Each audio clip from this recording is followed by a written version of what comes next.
पुंडलीक वरद विठ्ठल श्री ज्ञानदेव गोपाल कृष्ण भगवान की जय। माऊली ज्ञानेश्वर महाराज, जगद्गुरु तुकाराम महाराज की जय, श्री मारुतीराय महाराज की जय। हे ज्ञाननिधीचे भुजंग, विषयधरीचे वाघ, भजनमार्गीचे मांग मारकजे। ग्रंथराज ज्ञानेश्वरी अध्याय क्रमांक 3। हे ज्ञाननिधीचे भुजंग, विषयधरीचे वाघ, भजनमार्गीचे मांग मारकजे। हे ज्ञाननिधीचे भुजंग, हे म्हणजे कामक्रोध। नरवरायांनी कामक्रोधाकडे बोट केलंय आणि त्याला संबोधन केलंय, हे ज्ञाननिधीचे भुजंग। हे म्हणजे कामक्रोध। एकूण 3.5 चरणाची ओवी आहे, त्यातलं फक्त एकच चरण आपल्याला बघायचे, पुढचे 2.5 चरण सोडून द्यायचे, वेळ पुरणार नाही। फक्त पहिलं चरण, हे ज्ञाननिधीचे भुजंग, एवढंच एक चरण। हे म्हणजे कामक्रोध। मग हा काम म्हणजे काय, क्रोध म्हणजे काय, हे ज्ञान म्हणजे काय, आणि कामक्रोध हे ज्ञाननिधीचे भुजंग बनतात म्हणजे काय, या 4ही गोष्टीचा आपल्याला उहापोह करायचा आहे। सर्वप्रथम आपण काम आणि क्रोध या शब्दाची व्याख्या समजून घेऊया। कारण ज्ञानोबारांनी म्हटलंय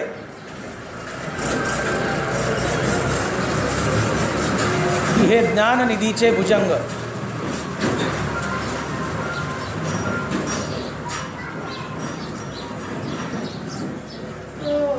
जुन्या काळी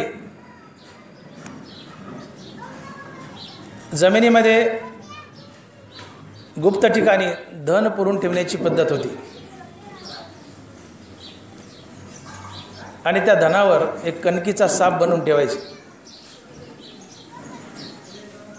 आणि तो साप त्या धनाचं रक्षण करायचा। ज्याच्या नशिबात आहे साप त्यालाच ती धनाची पेटी घेऊ द्यायचा, ज्याच्या नशिबात नाही आहे असा मनुष्य जर त्या धनाच्या पेटीला घ्यायला गेला तर साप त्याला चावायचा, तो भुजंग त्याला चावायचा, तो मनुष्य मरायचा, आणि त्याच्या हाती ते धन लागत नव्हतं। जसं एरवीच्या नेहमीच्या धनावर हा कणकीचा भुजंग जसा पहारा देतो आणि त्या धनाचं रक्षण करतो, तशाच प्रकारे हे कामक्रोध ज्ञानाच्या ठेव्यावर, ज्ञानाच्या निधीवर भुजंग म्हणून पहारा देतात, आणि हे ज्ञान आमच्या हाती लागू देत नाहीत, असा ओवीचा सरळ भावार्थ आहे। तर प्रथमतः हे काम म्हणजे काय आणि क्रोध म्हणजे काय। एकूण 5 ज्ञानेंद्रिय आहेत। आपण काम शब्दाची व्याख्या पाहतोय, कामाची व्याख्या पाहू, नंतर क्रोध पाहू, नंतर ज्ञान पाहू, आणि ज्ञाननिधीचे भुजंग कसे बनतात ते पाहू, आणि थांबूयात। एकच चरण घ्यायचे आपल्याला। प्रथमतः काम म्हणजे काय। काम म्हणजे, काम म्हटलं की आपल्या डोळ्यापुढं स्त्री पुरुषाची लैंगिक भावना येते। काम काम काम हा शब्द सर्वसाधारणपणे काम म्हटलं की आपल्या डोळ्यापुढं स्त्री पुरुषाची लैंगिक भावना, आपण या कामाचा अर्थ असा घेतो। स्त्री पुरुषाची लैंगिक भावना हा तर काम या शब्दाचा अर्थ आहेच, हा तर एक अर्थ आहेच, परंतु ज्ञानोबारायला एवढा छोटासा कामाचा अर्थ अपेक्षित नाही आहे। ज्ञानोबाराय ज्ञानेश्वरीमध्ये कामाची व्याख्या थोडी वेगळी सांगतात। ज्ञानेंद्रियाच्या विषय भोगाची इच्छा म्हणजे काम, ज्ञानेंद्रियाच्या विषय भोगाची इच्छा म्हणजे काम. एकूण 5 ज्ञानेंद्रिय आहेत. कान, नाक, जीभ, डोळा आणि त्वचा. प्रत्येक ज्ञानेंद्रियाचा आपापला एक स्वतंत्र विषय आहे.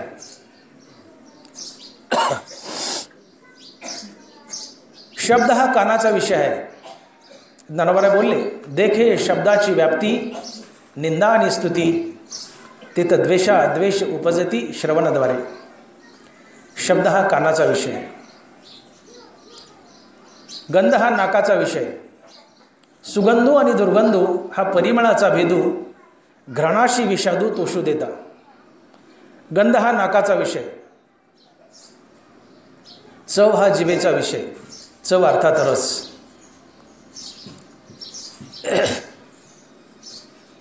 तैसाची द्विविध रसो, जो उपजवी प्रीती आणि त्रासो, मनोनी हा अपभ्रंशू विषय संगू. चव अर्थात रस हा जिभेचा विषय. रूप हा डोळ्याचा विषय. भ्यासूर आणि सुरेख रूपाचे स्वरूप देख, जे उपजवी सुख दुःख नेत्रद्वारे. ज्ञानोबा. रूप हा डोळ्याचा विषय.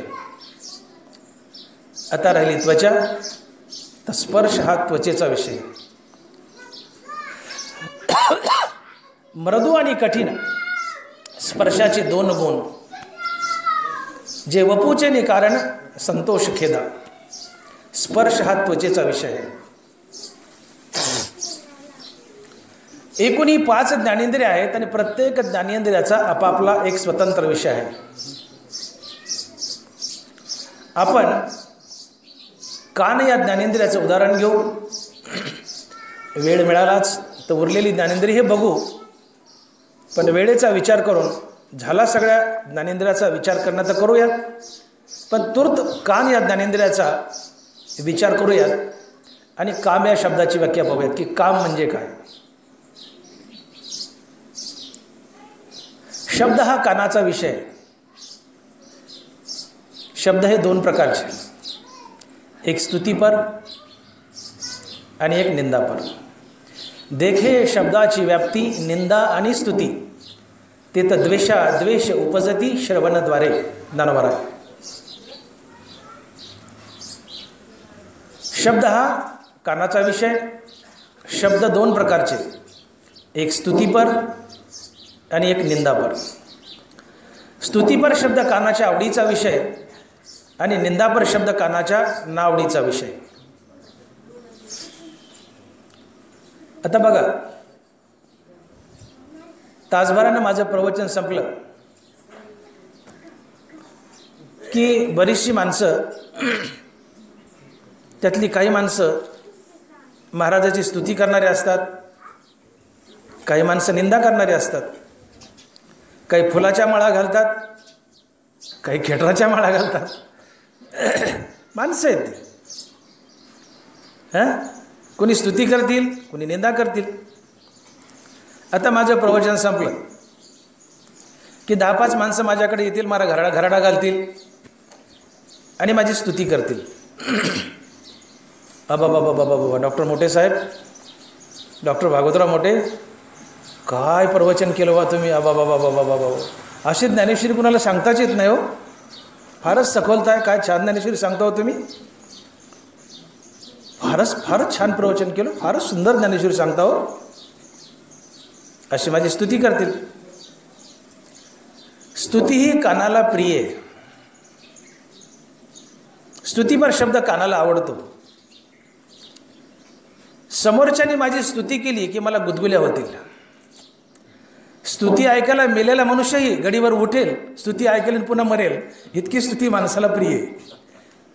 मनुष्य स्तुतीचा भुकेलेला असतो. कुणीतरी आपली वाहवा करावी, कुणीतरी आपली पाठ थोपटावी, कुणीतरी आपल्याला नावाजावं. मनुष्य स्तुतीचा भुकेलेला असतो. शब्द हा कानाचा विषय. शब्द 2 प्रकारचे, एक स्तुतीपर, एक निंदापर. कुणीतरी माझ्याकडे आलंय आणि माझी स्तुती करायला, तुम्ही खूपच छान प्रवचन केलं. त्या स्तुती करणाऱ्याबद्दल तात्काळ मला राग अर्थात प्रेम प्रीती निर्माण होते. राग हा शब्द शास्त्रामध्ये आपण एरवी एकमेकाला रागवतो तो राग नाही, रागद्वेष. रागद्वेष शास्त्रात राग या शब्दाचा अर्थ होतो प्रेम प्रीती. ज्याने माझी स्तुती केली मला तात्काळ त्या स्तुती करणाऱ्याबद्दल राग अर्थात प्रेम प्रीती निर्माण होईल. आणि त्याबद्दल मला प्रेम प्रीती निर्माण झाली की मी त्याच्यासोबत सदवर्तन करेल. स्तुती करणाऱ्याबरोबर मी तात्काळ त्याच्या गळ्यात हात टाकेल. गडीभर घ्या, रेडे महाराजांनी माझी स्तुती केली,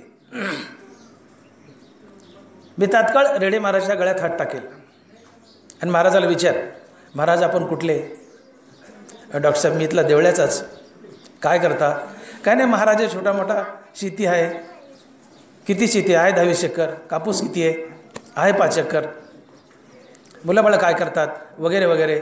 मी प्रसंगी त्यांना हॉटेलमध्ये नेईन, चहापाणी करेल आणि सांगेल की बीडला माझा आदर्श नगरला डोळ्याचा दवाखाना आहे, या आले तर मी याकडे डोळे फुकट तपासेल, ऑपरेशन फुकट करेल किंवा कमी दरात करेल. मी त्यांच्यासोबत सदवर्तन करेल आणि सदवर्तनातून पुण्याचा जन्म होतो. आणि पुण्य आणि पाप म्हटलं की ते तुम्हाला भोगूनच पार पडावं लागतं. आगा कर्मे जे उरावे ते तीही सुखदुःखी फळावे आणि तया ते भोगावया यावे देहा एका. तुमच्या जीवनामध्ये नकभर जरी पुण्य किंवा पाप शिल्लक राहिलं तर ते भोगण्यासाठी पुन्हा पुन्हा जन्म धरावे लागतात आणि जन्म भरण्याच्या फेऱ्यात पुन्हा पुन्हा अडकावं लागतं. ज्ञानोबा बोलतात, आगा कर्मे जे उरावे ते तीही सुखदुःखी फळावे आणि तया ते भोगावया यावे देहा एका. रेडे महाराजांनी माझी स्तुती केली आहे. डॉक्टर साहेब तुम्ही प्रवचन फार छान केलं आहे. मी स्तुती, माझ्या कानानं स्तुती हा शब्द भोगला. ज्याने स्तुती केली तात्काळ मला त्याच्याबद्दल राग अर्थात प्रीती प्रेम, आणि त्या प्रेमातून प्रीतीतून मी त्यांच्यासोबत सदवर्तनातून पुण्याचा जन्म. आणि पुण्य आणि पाप म्हणलं की ते भोगूनच पार पाडावं लागतं. आगा कर्मे जे उरावे, भोगावंच लागतं. आता दुसरी बाजू बघा, काही 4 उपटसूळ असतात. मी बोललो की काही फुलाच्या माळा घालतात तर काही खेटराच्या माळा घालतात.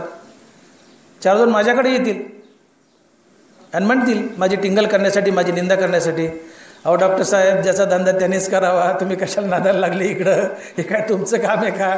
तुम्ही डोळे तपासा, ऑपरेशनच करा, हां येईन जाईन टिंब कशाला नादाला लागले इकडं? हां द्या सोडून. तुमचं प्रवचन काही धड झालं नाही, तुम्हाला काही येत नाही, तुम्हाला ज्ञानेश्वरी सांगता येत नाही, तुमचं प्रवचन काही धड झालं नाही अशी म्हणून माझी त्यांनी टिंगल केली, निंदा केली. आणि माझ्या कानाने निंदा हा शब्द भोगला. आत अहंकार सुप्त अवस्थेत दडलेला असतो. तो आतून अहंकार ढुसणी मारतो. डॉक्टर मोठे बघ, त्यांनी तुझी निंदा केली, तुला काही येत नाही म्हटला, तुझ्या कुच्च्या केल्या त्यांनी, बघ डॉक्टर मोठे बघ. माझा अहंकार आतून ढुसणी मारतो आणि अहंकार विषय भोगायला होतो. आणि ज्याने माझी निंदा केली, मला वाईट बोलला, ज्याने माझी निंदा केली तात्काळ मला त्याच्याबद्दल द्वेष निर्माण होतो. माझी तळपायाच्या मस्तकाला जाते. का रे बडव्या, सगळ्याला आवडलं, सगळे चांगले म्हणले आणि तुलाच कसं नाही आवडलं? मला निंदा करणाऱ्याबद्दल तात्काळ द्वेष पैदा होईल. हा द्वेष क्रोधाला जन्म देईल. क्रोधातून सारासार विचार नाहीसा होईल आणि सारासार विचार नाहीसा झाला की बुद्धी भ्रष्ट होते आणि मी त्या व्यक्तीसोबत गलिच्छ वर्तन करेल. मी त्याला हाणेन, मारेल, शिवीगाळ करेल, प्रसंगी एखादा ठोका टाकेल. आणि या गलिच्छ वर्तनातून पापाचा जन्म. आणि पुण्य आणि पाप म्हटलं की संसार बंधन आलंच. आगा कर्मे जे उरावे, ते भोगावंच लागतं. पण भगवान गीतेच्या दुसऱ्या अध्यायात बोलले, ध्यायतो विषान पुसा संगस्तेषु जायते, संगात संजयाते कामात क्रोधोबी जायते, क्रोधात भवती सम्मोहात स्मृतिविभ्रम, स्मृतिवंशात बुद्धिनाशो, बुद्धिनाशात प्रणश्यती. भगवद्गीतेच्या दुसऱ्या अध्यायात बोलत आहेत. कुणी माझी निंदा केली, तुमचं प्रवचन चांगलं झालं नाही, निंदा केली, निंदा माझ्या कानानं भोगली, निंदा करणाऱ्याबद्दल तात्काळ द्वेष, द्वेषातून क्रोध, क्रोधातून सारासार विवेकनाश, त्यातून बुद्धिभ्रष्ट, त्यातून त्याच्यासोबत गलिच्छ वर्तन, शिवीगाळ, हाणामारी आणि त्या गलिच्छ वर्तनातून पापाचा जन्म. आणि पुण्य आणि पाप जन्माला आलं की ते भोगूनच पार पाडावं लागतं. ज्ञानोबाने बांधले चितं, आगा कर्मे जे उरावे ते तीही सुखदुःखी फळावे आणि तया ते भोगावया यावे देहा एका. ते भोगावंच लागतं. ते तुम्हाला बांधतात 84 लक्ष योनीमध्ये. नगभर जरी पुण्य किंवा पाप शिल्लक राहिलं मरताना तर ते भोगण्यासाठी पुन्हा पुन्हा जन्म धरावे लागतात आणि 184 मध्ये अडकावं लागतं. आता एवढ्या बोलण्यातून मी या काम शब्दाची व्याख्या सांगितली. काम, ज्ञानेंद्रियाच्या विषय भोगाला काम असे म्हणतात. तुम्ही माझी स्तुती केली, मी स्तुती भोगली म्हणजे काम भोगला. तुम्ही माझी निंदा केली, मी निंदा भोगली म्हणजे मी काम भोगला. ज्ञानेंद्रियाच्या विषय भोगाच्या इच्छेला काम म्हणतात. आणि त्या कामातून रागद्वेष आणि रागद्वेषातून पुण्यपाप आणि पुण्यपापातून संसार बंधन. ज्ञानेंद्रियाचा विषय भोग म्हणजेच काम. कामाची सहसा व्याख्या आपण अशी घेतो की स्त्री पुरुषांची लैंगिक भावना म्हणजे काम. तो तर एक अर्थ आहेच, पण ज्ञानेश्वरीतला काम या शब्दाचा खरा अर्थ आहे ज्ञानेंद्रियाच्या विषय भोगाची इच्छा म्हणजे काम. आता क्रोध बघा, कारण या व्याख्या पाहणं आवश्यक आहे. पुढे आपल्याला काम क्रोध हे ज्ञाननिधीवर भुजंग कसे बनतात हे पाहायचं आहे, म्हणून या व्याख्या समजणं अतिशय आवश्यक आहे. आपण काम पाहिलं, आता क्रोध पहा.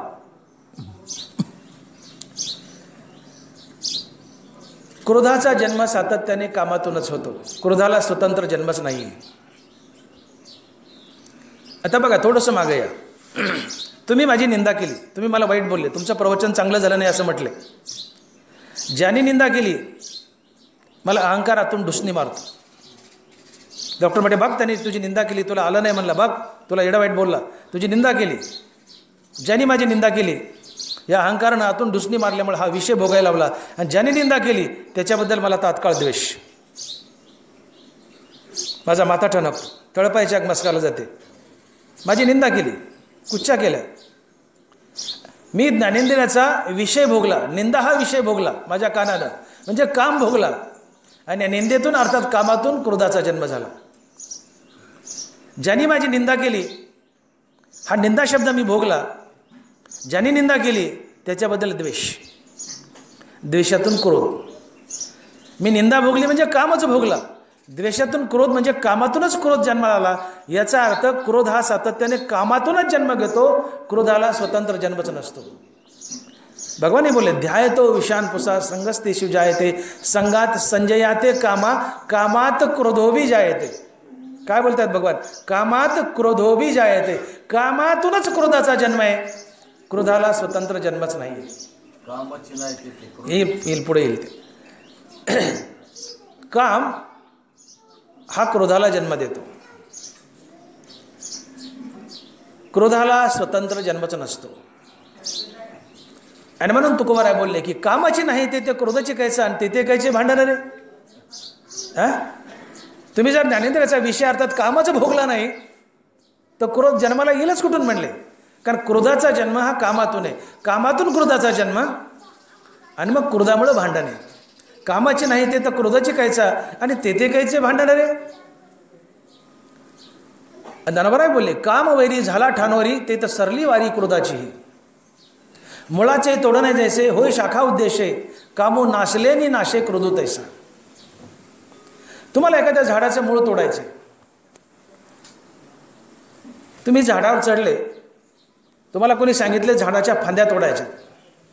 मुळाचे तोडणे जैसे होय शाखा उद्देशे कामो नाशले नि नाशे क्रोधो तैसा. ज्ञानोबराय एखाद्या झाडाच्या फांद्या तोडायला सांगितल्यात. झाडावर चढून एक फांदी किती वेळ तोडत बसावी? अहो दिवस जाईल अख्खा. ज्ञानोबराय म्हणतात मुळावरच घाव घाल ना. मुळाचे तोडणे जैसे होय शाखा उद्देशे कामो नाशले नि नाशे क्रोधो तैसा. ज्ञानोबराय झाडाच्या फांद्या तोडायच्या तर एक फांदी तोडत बसू नये, मुळावर घाव घाला, फांद्या आपोआप तुटतात. तसं कामावर घाव घाला, क्रोध आपोआप तुटतो. कामाची नाही ते तर क्रोधाची कैसा ते कायचे भांडण रे. मुळाचे तोडणे जैसे होय शाखा उद्देशे कामो नाशले नि नाशे क्रोधो तैसा. काम नाशला की क्रोध आपोआप नाशतो. अर्थात ज्ञानेंद्रियाचे विषय भोगले नाही. जसा कानाचा विषय मी सांगितला निंदास्तुती, ही निंदास्तुती जर भोगली नाही अर्थात काम भोगला नाही तर क्रोधाचा जन्मच नाही. कामो जे तर उपजला ते तर क्रोधो आधीच ठेला आणि क्रोधो असे ठेला संमोह जाणे. ज्ञानोबराय कामो जे तर उपजला ते तर क्रोधो आधीच ठेला. जिथं काम आहे तिथं क्रोध टपकलाच. आणि म्हणून क्रोधाचा जन्म हा सातत्याने कामातूनच होतो, अर्थात ज्ञानेंद्रियाच्या विषयभोगातूनच होतो. क्रोधाला स्वतंत्र जन्मच नाही, कामातूनच क्रोध जन्माला येतो. आपण काम आणि क्रोध या दोन शब्दाच्या व्याख्या पाहिल्या. काम म्हणजे ज्ञानेंद्रियाच्या विषयभोगाची इच्छा, आणि क्रोध म्हणजे कामातून अर्थात ज्ञानेंद्रियाच्या विषयभोगातून निर्माण होतो तो क्रोध. कामातून क्रोध. तुम्ही बघा, मंबाजी बुवानं तुकोबारायला काठीनं मारलं. संध्याकाळी तुकोबाराय तेलाची वाटी घेतली आणि मंबाजीकडे गेले आणि म्हणले, मंबाजी बुवा इकडे या. मंबाजी म्हणला, काय तुकोबा, मार खाऊन पोट नाही भरलं का अजून खायचा काय मार? हो म्हणले, महाराज खायचा आहे मार, इकडे या म्हणले. मंबाजी जवळ आला. म्हणले, काय तुकोबा एवढा मार खाल्लाय, कशाला आले, पुन्हा मार खायचा का? म्हणले, नाही हो महाराज, तुम्ही मला मारले, मला मारल्यामुळं तुमचे हात दुखले असतील, मी ते चोळून देतो, तुम्हाला मारू दे बरं कोणी एखाद्या चापट. हे माझं प्रवचन संपलं की मी तुमच्या एक मुस्कडात मारतो. हां, मग तुम्ही मला घरी न्या, डॉक्टर मोठे साहेब चला आमच्या घरी, मी तेलाची वाटी आणतो, तुमचा हात चोळून देतो, तुम्हाला वाटं लावतो, कब्बर चहा पाजतो. माझा मार खाऊन माझे हात तुम्ही चोळताल का तेलाने? हां, तिथंच माझ्या 2 मुस्कडात मारताल. असाल डॉक्टर असेल तुझ्या घरचा, लई मोठा तुझ्या घरचा, निघमनशील इथून. तुकोबारायनं तसं केलं का? मार खाऊन मंबाजीच्या घरी गेले, तेलाची वाटी घेऊन. म्हणले, मंबाजी तुमचे हात दुखले असतील, मी चोळून देतो. का? अहंकार मेलाय. विषय भोगायला लावण्यासाठी अहंकार जिवंत असावा लागतो. मंबाजीने ठोका टाकला आणि तुकोबारायचा अहंकार जिवंत असता तर तुकोबारायने 2 ठोके टाकले असते. अहंकारण्यातून डुसणी मारली असते. म्हटले असते, बघ तुकोबा तुला मारलंय. मंबाजी झोडपला असता. तुकोबाराय भरशब्द बोलले नाही, गप्प बसले. उलट तेलाची वाटी घेऊन गेले आणि त्याचे हात चोळून दिले. का?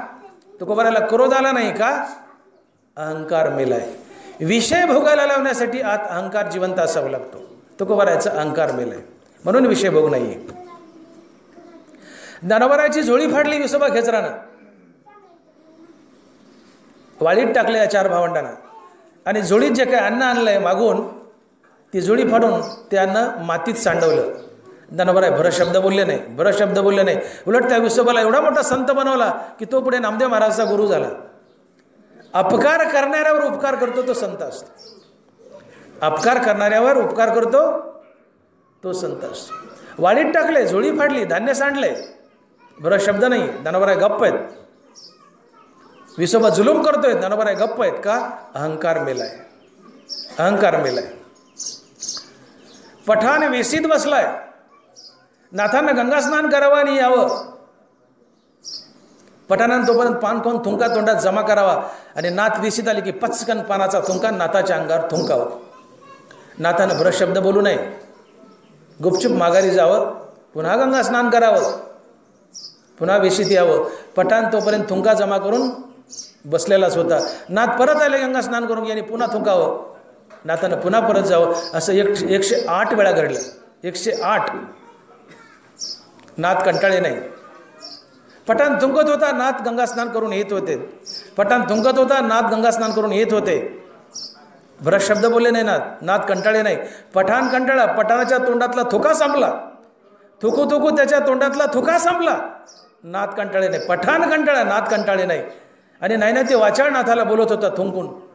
नाथ भरत शब्दही बोलले नाही. का? अहंकार मेलाय. नाथांना क्रोध आला नाही, अहंकार मेलाय.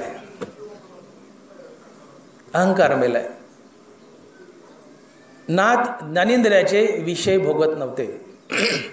हे तिन्ही संत जे बोललो मी आता, हे ज्ञानेंद्रियाचे विषय भोगत नव्हते. यांना मारलंय, वाईट बोलतायत, त्यांची निंदा करतायत. आणि तुम्ही विषय जर भोगत असाल तर ज्याने तुमची निंदा केली आणि मारली, तात्काळ त्याच्याबद्दल द्वेष, द्वेषातून क्रोध, क्रोधातून गलिच्छ वर्तन, मारामारी, हे तिन्ही महासंत जर विषय भोगत असते तर ज्यांनी मारले आणि निंदा केली, जो थुंकलाय त्याच्याबद्दल द्वेष, द्वेषातून क्रोध, क्रोधातून गलिच्छ वर्तन आणि मारामारी, या तिघांनी त्या लोकांना माघारी मारलं असतं. पण ज्ञानोबा आहेत, तुकोबा आहे आणि नाथ महाराज भ्रशब्दही बोलत नाहीत. मारायचं तर सोडा, भ्रशब्द बोलत नाहीत. का? ज्ञानेंद्रियाचे विषय भोगत नव्हते. का? अहंकार मेलाय. अहंकार जिवंत असावा लागतो विषय भोगण्यासाठी. तो आतून डुसणी मारतो. अरे बघ, तुला मारले, तुझ्या कुच्च्या केल्या, तुझी निंदा केली. हा अहंकार तुम्हाला जागा करतो आणि विषय भोगायला लावतो. आणि मग तुम्ही ज्ञानेंद्रियाचे विषय भोगता, अर्थात काम भोगता. आणि त्या निंदेतून, मारामारीतून तुम्ही जर विषय भोगलास तर मग द्वेष, द्वेषातून क्रोध. मला एवढ्या बोलण्यातून सांगायचं की ज्ञानोबा तुकोबा राहिला, नाथ महाराजाला क्रोध आला नाही. का? त्यांचा काम मेला होता. ते ज्ञानेंद्रियाचे विषय भोगत नव्हते म्हणून विषयच नाही, अर्थात काम नाही म्हणून क्रोध नाही.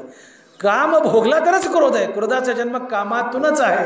क्रोधाला स्वतंत्र जन्मच नाही आहे. कामाची नाही ते तर क्रोधची कैसा आणि ते कैचे भांडण रे.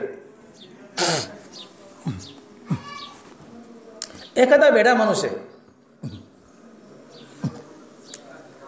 रस्त्याने चाललाय तुम्ही, रस्त्याच्या एका बाजून तुम्ही चाललाय आणि रस्त्याच्या दुसऱ्या बाजूने वेडा चाललाय. हे वेडाचे.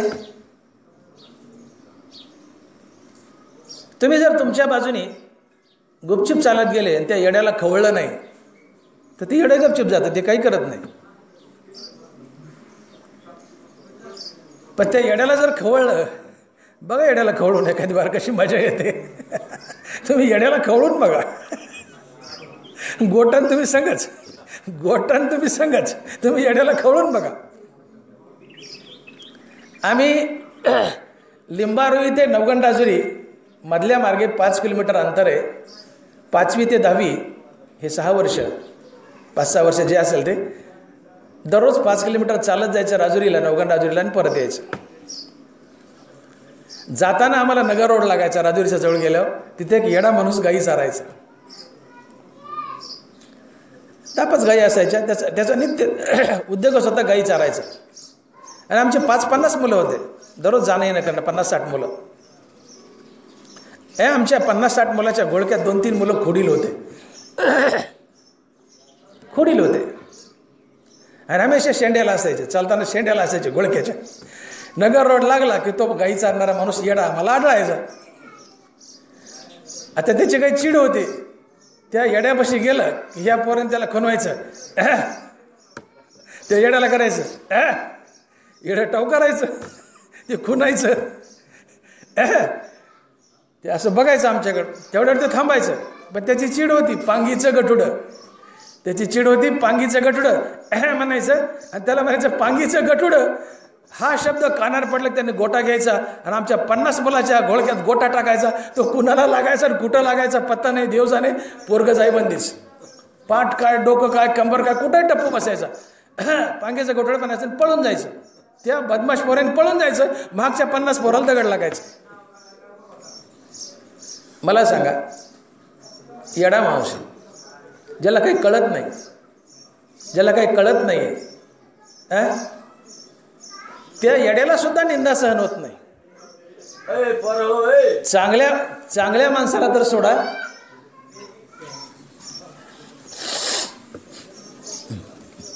चांगल्या माणसाला तर सोडा, येड्या माणसाला निंदा सहन होत नाही. पांगीचं गठुडं ही त्याची चीड होती. आणि त्याला पांगीचं गठुडं म्हणून चिडवलं ही त्याच्यासाठी निंदा होती. आणि तो त्याचा कान हा निंदापर शब्द भोगायचा. आणि ज्याने निंदा केली त्याच्याबद्दल द्वेष. त्या घोळक्यात कोण बोललं त्याला काय माहीत, सगळाच घोळका बोलला असं गृहीत धरायचं. त्या घोळक्याबद्दल, मुलाबद्दल द्वेष, द्वेषातून क्रोध, सारासार विवेकनाश, बुद्धिनाश आणि गलिच्छ वर्तन. गोटा हातात घ्यायचा आणि आमच्या अंगावर फेकायचा, कुणालाही लागायचा. त्या येड्याने काम भोगला. ज्ञानेंद्रियाचा निंदा हा विषय भोगला, कानाचा निंदा हा विषय भोगला, अर्थात काम भोगला म्हणून त्याला क्रोध आला आणि गलिच्छ वर्तन. आणि त्यातून आम्हाला दगडाचा टप्पू मारला. कामातूनच क्रोध जन्माला येतो. क्रोधाला स्वतंत्र जन्मच नसतो. तुम्ही जर त्या येड्याला कळून नाही घेतलं तर ते त्याच्या वाटाने गपचिप जाते. ते काही करत नाही. एरवी दैनंदिन जीवनामध्ये आपण बोलतो, एखादा मनुष्य गप्प बसलाय आणि त्याला आपण चिडवलं काहीतरी, हे नकट्या, हे फेकड्या, काहीतरी म्हटलं त्याला, त्याची चीड काढली. असेल तो फेकडा, असेल तो नकटा, त्याला चिडवलं, ते चवतळून अंगावर येतं. त्याची निंदा केली तुम्ही, त्याला खिजवलंय लंगड्या फेगड्या म्हणून, त्याची चीड येते, त्याला लंगड्या म्हटले, फेगड्या म्हटले, लंगडं, ती त्याची निंदा झाली. त्याचे कान निंदा हा शब्द भोगतात. ज्ञानेंद्रिय कसे शब्द भोगतात? निंदा हा शब्द भोगतात. त्यांनी निंदा हा शब्द भोगला आणि तुमच्या अंगावर धावून आला. निंदा हा शब्द भोगला म्हणजे काम भोगला आणि त्याला क्रोध आला. कामातूनच क्रोध जन्माला आला. क्रोधाला स्वतंत्र जन्म नसतो. म्हणून आपण बोलतो, कशाला कुत्र्याच्या शेपटावर पाय दिला, कशाला खवळून घेतलं, कुत्र्याच्या शेपटावर पाय दिलाच कुत्रं वाम करतं, आणि आता ते गप्प बसलं असतं. एखाद्याला खवळून घेतलं तरच त्याला क्रोध येतो, कारण तो काम भोगतो, ज्ञानेंद्रियाचा विषय भोगतो. आणि म्हणून कामातूनच क्रोधाचा जन्म आहे. क्रोधाला स्वतंत्र जन्मच नाही आहे.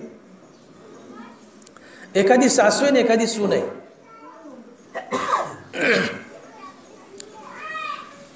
मी या गावचं बोलत नाही, दुसऱ्या गावचं बोलतं. इथल्या सगळ्या सासवा चांगल्या आहेत, अतिशय चांगल्या आहेत. या गावचं बोलतच नाही मी.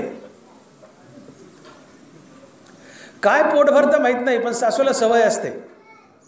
खालीवर अप्पर टप्पर त्या सुनाचा पिना पाडते. पिना काय पोट भरतं बिचारायचं माहीत नाही. मी या गावचं बोलत नाही बरं का, मी दुसऱ्या गावचं बोलत आहे. काय पोट भरतं देव जाणे तिला माहीत. हजारात एखादी सासू असते की लेकीला सुनेला लेक समजणारी. सुनेच्या मुखामध्ये रामनाम आहे. काहीतरी काम करते आणि रामनामाचा जाप चाललाय. आणि सासू नाही ते त्या सुनाला बोलते, नाही ते बोलून तिची निंदा करते, वाईट बोलून. मग सुनेच्या मुखात रामनाम आहे. तुकोबाराय बोलले, राम म्हणता काम क्रोधाचे दहन, होय अभिमान देशोधडी. ज्या वेळेस तुमच्या मुखामध्ये रामनाम असतंय त्यावेळेस तुमचा अहंकार मरतो. आणि ज्यावेळेस तुम्ही रामनाम घेण्याचं थांबता त्यावेळेस तुमच्या मनामध्ये अहंकार पुन्हा येऊन वास करतो. ज्ञानोबाराय बोलले, उचलेली या प्राणा सरिसी इंद्रियही निगती जैसी, तैसा मनोबुद्धीपासी अहंकारो ये. मनषष्टाया इंद्रिया ते धनंजया, देह राजूने देहापासून गेली. ज्ञानोबाराय, मनुष्य मरायला लागला आणि त्याचा जीवात्मा पुढच्या प्रवासाला निघलाय. तर पुढच्या प्रवासाला जात असताना हा जीवात्मा आपल्यासोबत 5 ज्ञानेंद्रिय आणि 6वं मन घेऊन जातो. ज्ञानोबाराय बोलतायत, मनषष्टाया इंद्रिया ते धनंजया, देह राजूने देहापासून गेली. जसं जीवात्मा पुढच्या प्रवासाला निघलं, जीवात्मा म्हणलं की त्याच्यासोबत ही 6 इंद्रिय आलीच, तसं मन म्हणलं की मनामध्ये अहंकार आलाच. उचलली या प्राणा सरिसी इंद्रियही निगती जैसी, तैसा मनोबुद्धीपासी अहंकारो ये. तुम्ही जेव्हा रामनाम घेता तेव्हा मनात आणि बुद्धीमध्ये अहंकार वास करतोच. आणि जेव्हा रामनाम घेता तेव्हा मनातला आणि बुद्धीतला अहंकार मरतोच. सून रामनाम घेते आणि काहीतरी काम करते, आणि सासू नाही ते घाण बोलते त्या सुनेला. सून रामनाम घेते म्हणून तिचा अहंकार मेलाय. सासू घाण बोलते तरी सासूने घाण बोललेली निंदा तिचे कान भोगणार नाहीत. ती रिलॅक्स अवस्थेत राहील, हसतमुख सासूकडे जाईल आणि सासूला समजवेल, काय झालं सासूबाई, काय झालं आत्याबाई, कामून रागावलात, गेले असतील बीडला, आल्यावर आम्ही दोघं करू काय राहिलं असेल ते, नका रागावू, नको जीवाला थोडंसं शांत राहा. सून सासूला समजदारीच्या गोष्टी करेल. जरी सासू सुनेला शिव्या देऊन तिची निंदा करत असली तरीही सून निंदा हा विषय भोगणार नाही. का? अहंकार मेलाय. का? मुखात रामनाम आहे. पण तीच सून जरा छकडी आहे, छकडी नवीन टाईपची, नट्टाकट्टा भांग पाडणारे, देवाचं नाव मुखात नाही आहे. छकडी सुने नवी आहे, तोंडात देवाचं अजिबात नाव नाही, आणि सासू सुनेला शिव्या द्यायली. बघा देऊन अशा सुनाला शिव्या. सासू निंदा करायली, सुनेला बोलायली, पोळ्या करता करता बेलनच घेऊन धावेल, अंगावरच धावून जाईल. का? आतून अहंकार डुसणी मारतो. अगं बघ, सासू तुझी निंदा करायली, तुला बरं वाईट बोलायला लागली, बघ, अहंकार डुसणी मारतो तिला. मुखात रामनाम नाहीये, अहंकार पुन्हा मनात आलाच. उचलली या प्राणा सरिसी इंद्रिय निगती जैसी, तैसा मनोबुद्धीपासून अहंकार ये. रामनाम थांबलं की मनात अहंकार आलाच.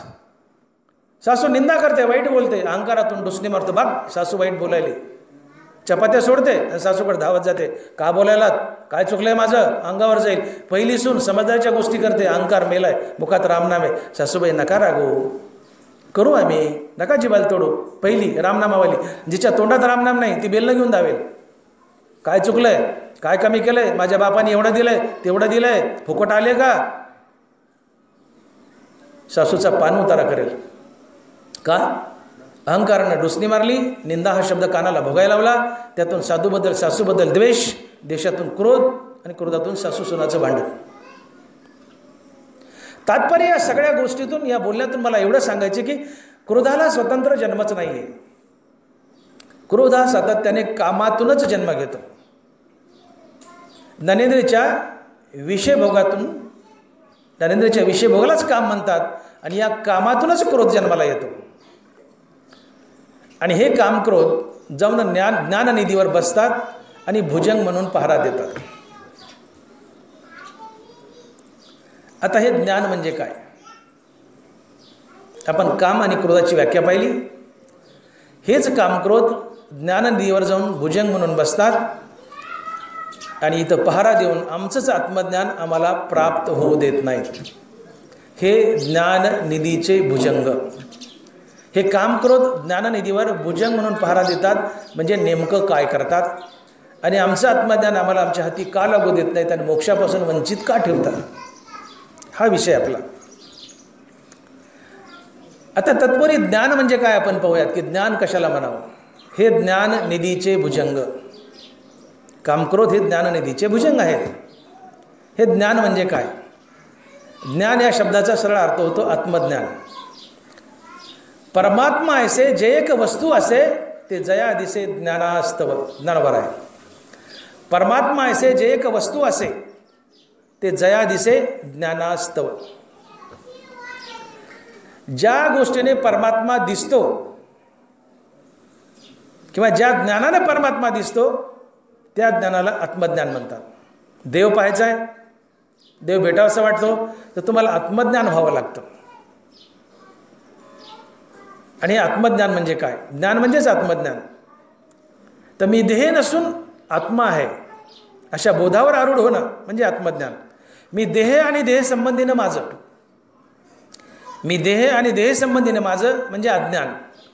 आणि मी देह नसून मी आत्मा आहे अशा बोधावर आरूढ होणं म्हणजे आत्मज्ञान. मग मी देह नसून आत्मा आहे आणि आत्मा तर विश्वव्यापी आहे, याचा अर्थ आत्म्याच्या रूपानं मीच विश्व व्यापलंय. जगातील दगड धोंडे माती, जगातील प्रत्येक वस्तू मी बनलोय.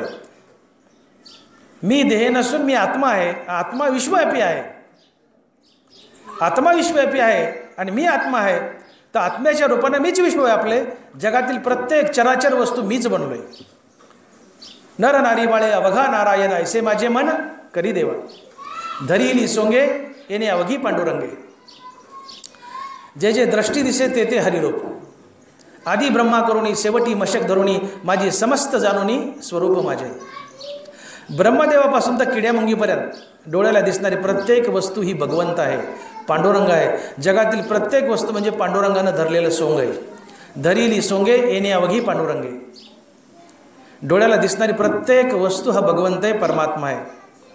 आणि तो परमात्मा मी आहे, तो आत्मा मी आहे. आणि आत्म्याच्या रूपाने हे विश्व मी व्यापले. म्हणजे जगातली प्रत्येक वस्तू मी आहे अशा बोधावर आरूढ होणं म्हणजे आत्मज्ञान होणं.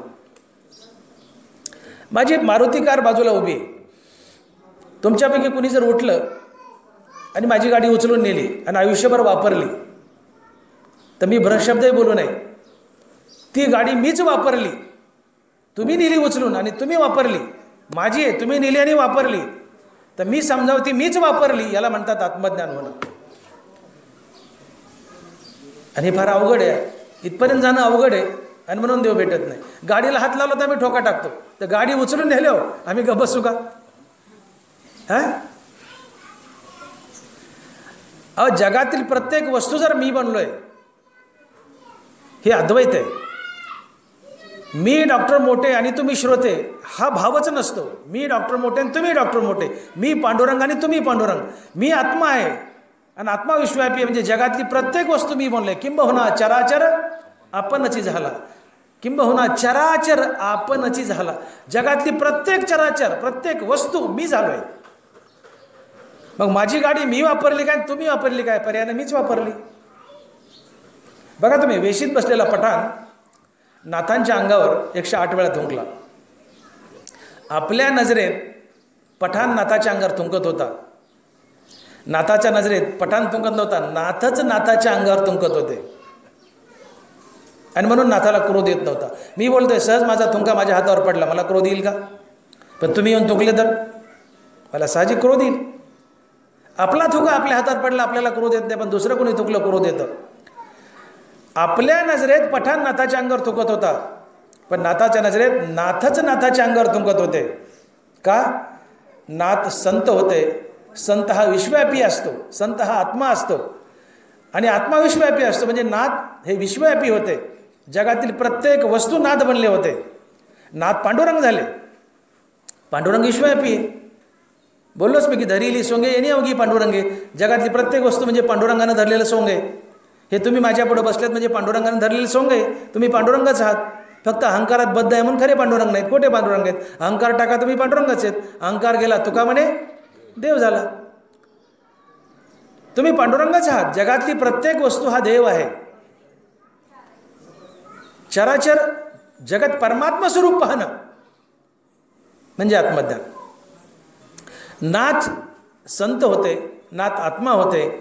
आत्मा विश्वव्यापी असतो आणि मग आत्म्याच्या रूपानं नाथानंच विश्व व्यापलंय. म्हणून नाथही देव आणि पठाणही देव, नाथही पांडुरंग आणि पठाणही पांडुरंग ही नाथाची नजर होती. नाथही नाथच आणि पठाणही नाथच. नाथाच्या नजरेत ते वेगळे नव्हतेच, कारण नाथ जगातील प्रत्येक वस्तू बनले होते. दगड धोंडा झाडं झुडपं किडा मुंगी प्रत्येक वस्तू नाथ बनले होते. आणि म्हणून नाथ पठाणही बनले होते. आणि म्हणून पठाण नाथाच्या अंगावर थुंकला तर एक प्रकारे नाथ समजत होते मीच माझ्या अंगावर थुंकतोय, कारण पठाण माझ्या नजरेत वेगळा नाही. पठाणही नाथाचे, नाथही नाथाचे आहेत, कारण नाथाने विश्व आपलं होतं. आणि म्हणून पठाण 108 वेळा थुंकून नाथाला क्रोध आला नाही. आणि नाथाच्या नजरेत पठाण नाथाच्या अंगावर थुंकत नव्हता, नाथच नाथाच्या अंगावर थुंकत होते. कारण नाथ चराचर बनल्यामुळे नाथही नाथच आणि पठाणही नाथच. आणि म्हणून नाथाला क्रोध आला नाही. आणि अशा बोधावर आरूढ होणं याला म्हणायचं आत्मज्ञान. मी देह नसून मी आत्मा आहे आणि आत्म्याच्या रूपानं मीच विश्व आपले, जगातली प्रत्येक वस्तू मी बनलोय, अशा बोधावर आरूढ होणं म्हणजे आत्मज्ञान होणं. आणि या आत्मज्ञान झाल्याशिवाय माणसाला मोक्ष नाही आहे.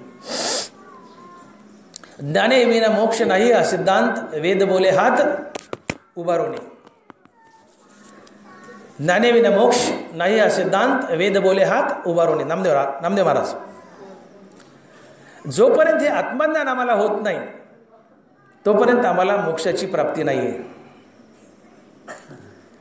आणि या आत्मज्ञानावर तर हे कामक्रोध भुजंग म्हणून पहारा देतात. मुद्दा लक्षात घ्या. जोपर्यंत आत्मज्ञान आम्हाला होत नाही तोपर्यंत आम्ही संत बनत नाहीत किंवा मुक्त होत नाहीत किंवा देवाची भेट होत नाही. आत्मज्ञान झाल्याशिवाय आम्हाला मोक्ष नाही आहे. आणि आत्मज्ञानाची राखण करायला भुजंग म्हणून हे कामक्रोध पहारेकरी बसलेत. आणि म्हणून आमचंच आत्मज्ञान आम्हाला मिळत नाही. हे आत्मज्ञान जन्मताच आमच्या हृदयात बद्ध आहे.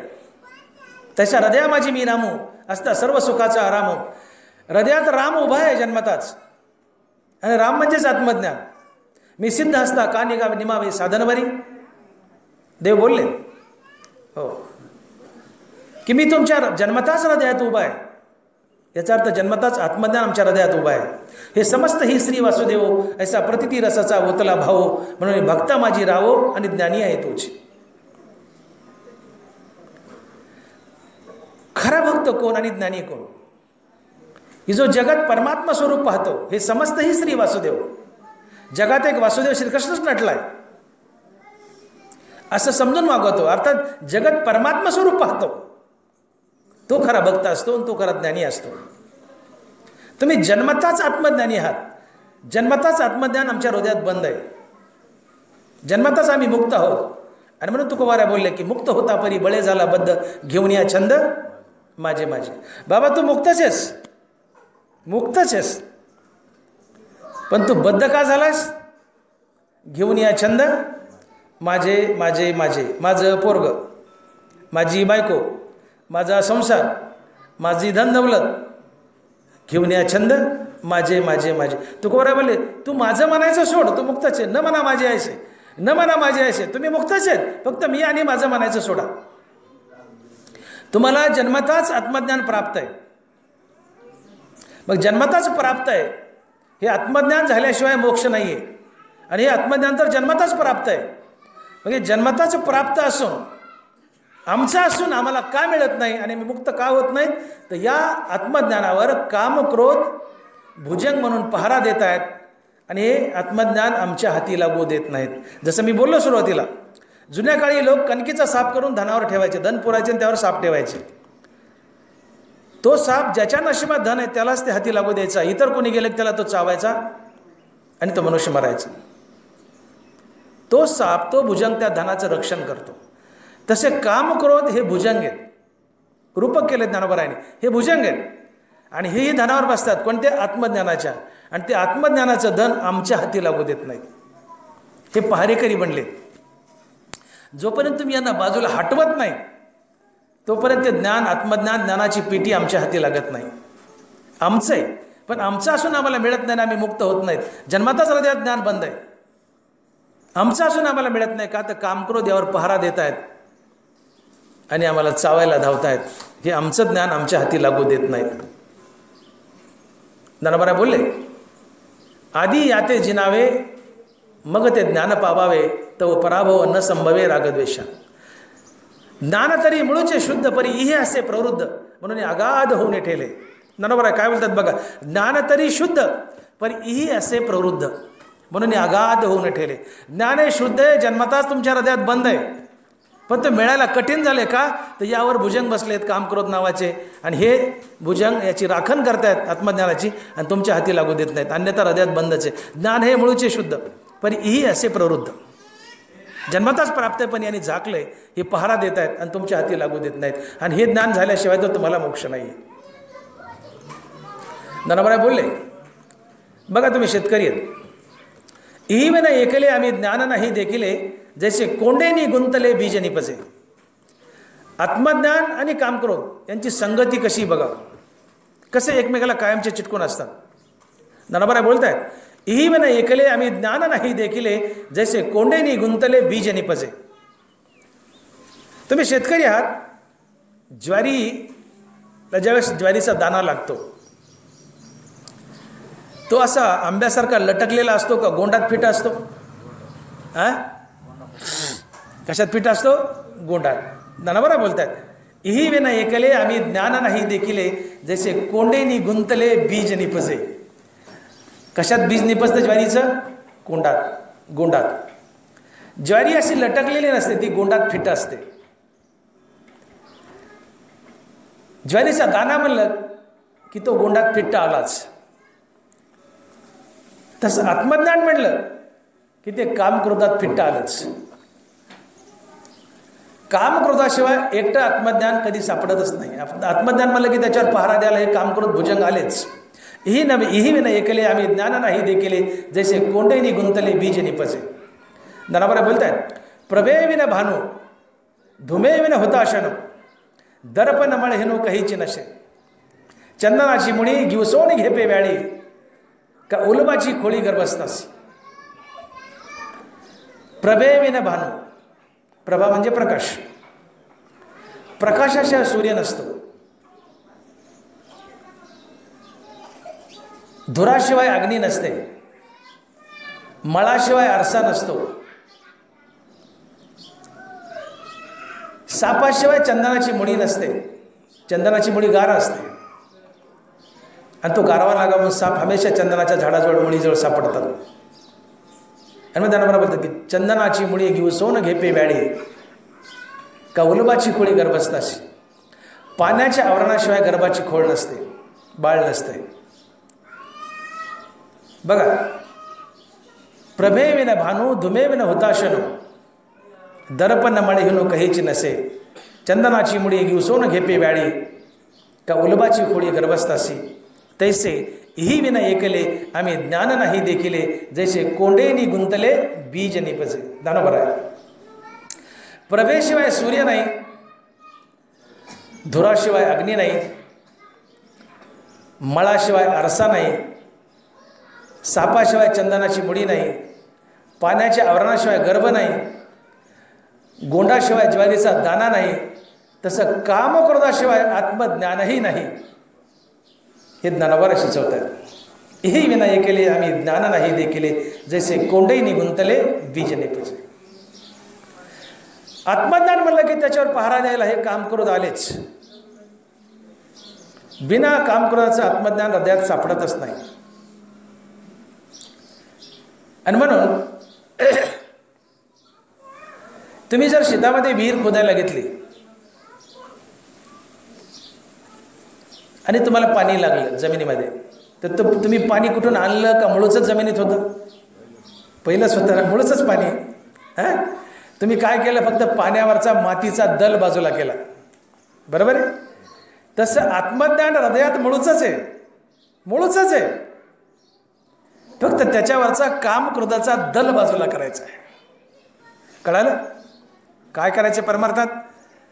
तुम्ही विहीर खोदली, विहिरीला पाणी लागले, पाणी तुम्ही कुठून आणलं नाही, ते मुळचंच जमिनीत आहे. फक्त त्याच्यावरचा मातीचा दल बाजूला केलाय, पाणी आपोआप सापडले. तसं आत्मज्ञान हृदयात आपोआप जन्मताच प्राप्त आहे. फक्त त्याच्यावरचा काम क्रोधाचं आवरण, काम क्रोधाचा दल बाजूला करायचा आहे. ज्ञान हे हृदयात मुळचंच बंद आहे. दारावर काही पहारेकरी आहेत, घरात जायचे, ते पहारेकरी बाजूला हटवल्याशिवाय घरात प्रवेश नाही आहे. तसं हे काम क्रोधरूपी हे भुजंग, हे पहारेकरी, हे बाजूला हटवल्याशिवाय आत्मज्ञानाच्या आत्मस्वरूपाच्या घरात आम्हाला प्रवेश करता येत नाही. आणि म्हणून ज्ञानोबा बोलतात की आधी याते जिनावे, मग ते ज्ञान पावावे, तव पराभव न संभवे राग द्वेषा. आधी याते जिनावे. आत्मज्ञान हवंय ना? आत्मज्ञानाशिवाय मोक्ष नाही. आत्मज्ञान तर हवंय, पण हवंय ना, मग आधी याते जिनावे. कुणाला? या काम क्रोधाला जिंका, तरच ते आत्मज्ञान तुम्हाला मिळेल, अन्यथा मिळणार नाही. आणि म्हणून आत्मज्ञान हे जन्मताच हृदयात बंद आहे, जन्मताच प्राप्त आहे. पण प्राप्त असून आमचं आम्हाला मिळत नाही. याचं कारण हे कामक्रोध भुजंग म्हणून त्यावर पहारा देत आहेत आणि या ज्ञानाची राखण करतायत, आणि ते आम्हाला मिळू देत नाही. अन्यथा तुम्ही जन्मताच मुक्त आहात, जन्मताच आत्मज्ञान प्राप्त आहे. संत हा निमित्त मात्र असतो. आपण म्हणतो ना की सद्गुरूशिवाय मोक्ष नाही आहे. सद्गुरू हा निमित्त मात्र आहे. हे आत्मज्ञान आमच्या शरीरात कुठंतरी हरपलंय. आणि संत फक्त येऊन महात्मा किंवा सद्गुरू, है ना, माझ्या विठोबाचा कैसा प्रेमभाव आपणाची देव होई गुरु. सद्गुरूशिवाय श्रीगुरूशिवाय मोक्ष नाही. तुम्हाला आत्मज्ञान अगोदर झालं असतं, नवे नवे जन्मताच आत्मज्ञानी आहात तुम्ही, मुळचंच आहे, प्राप्तच आहे.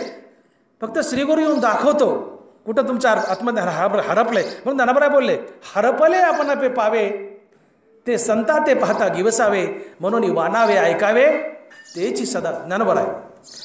आमच्या हृदयात आत्मज्ञान हे जन्मताच बंद आहे, ते जन्मताच प्राप्त आहे. फक्त ते आमच्या हृदयात शरीरात कुठेतरी हरपलंय, आणि ते दाखवण्यासाठी सद्गुरू लागतो. सद्गुरूने दाखवल्याशिवाय ते आत्मज्ञान आम्हाला मिळत नाही.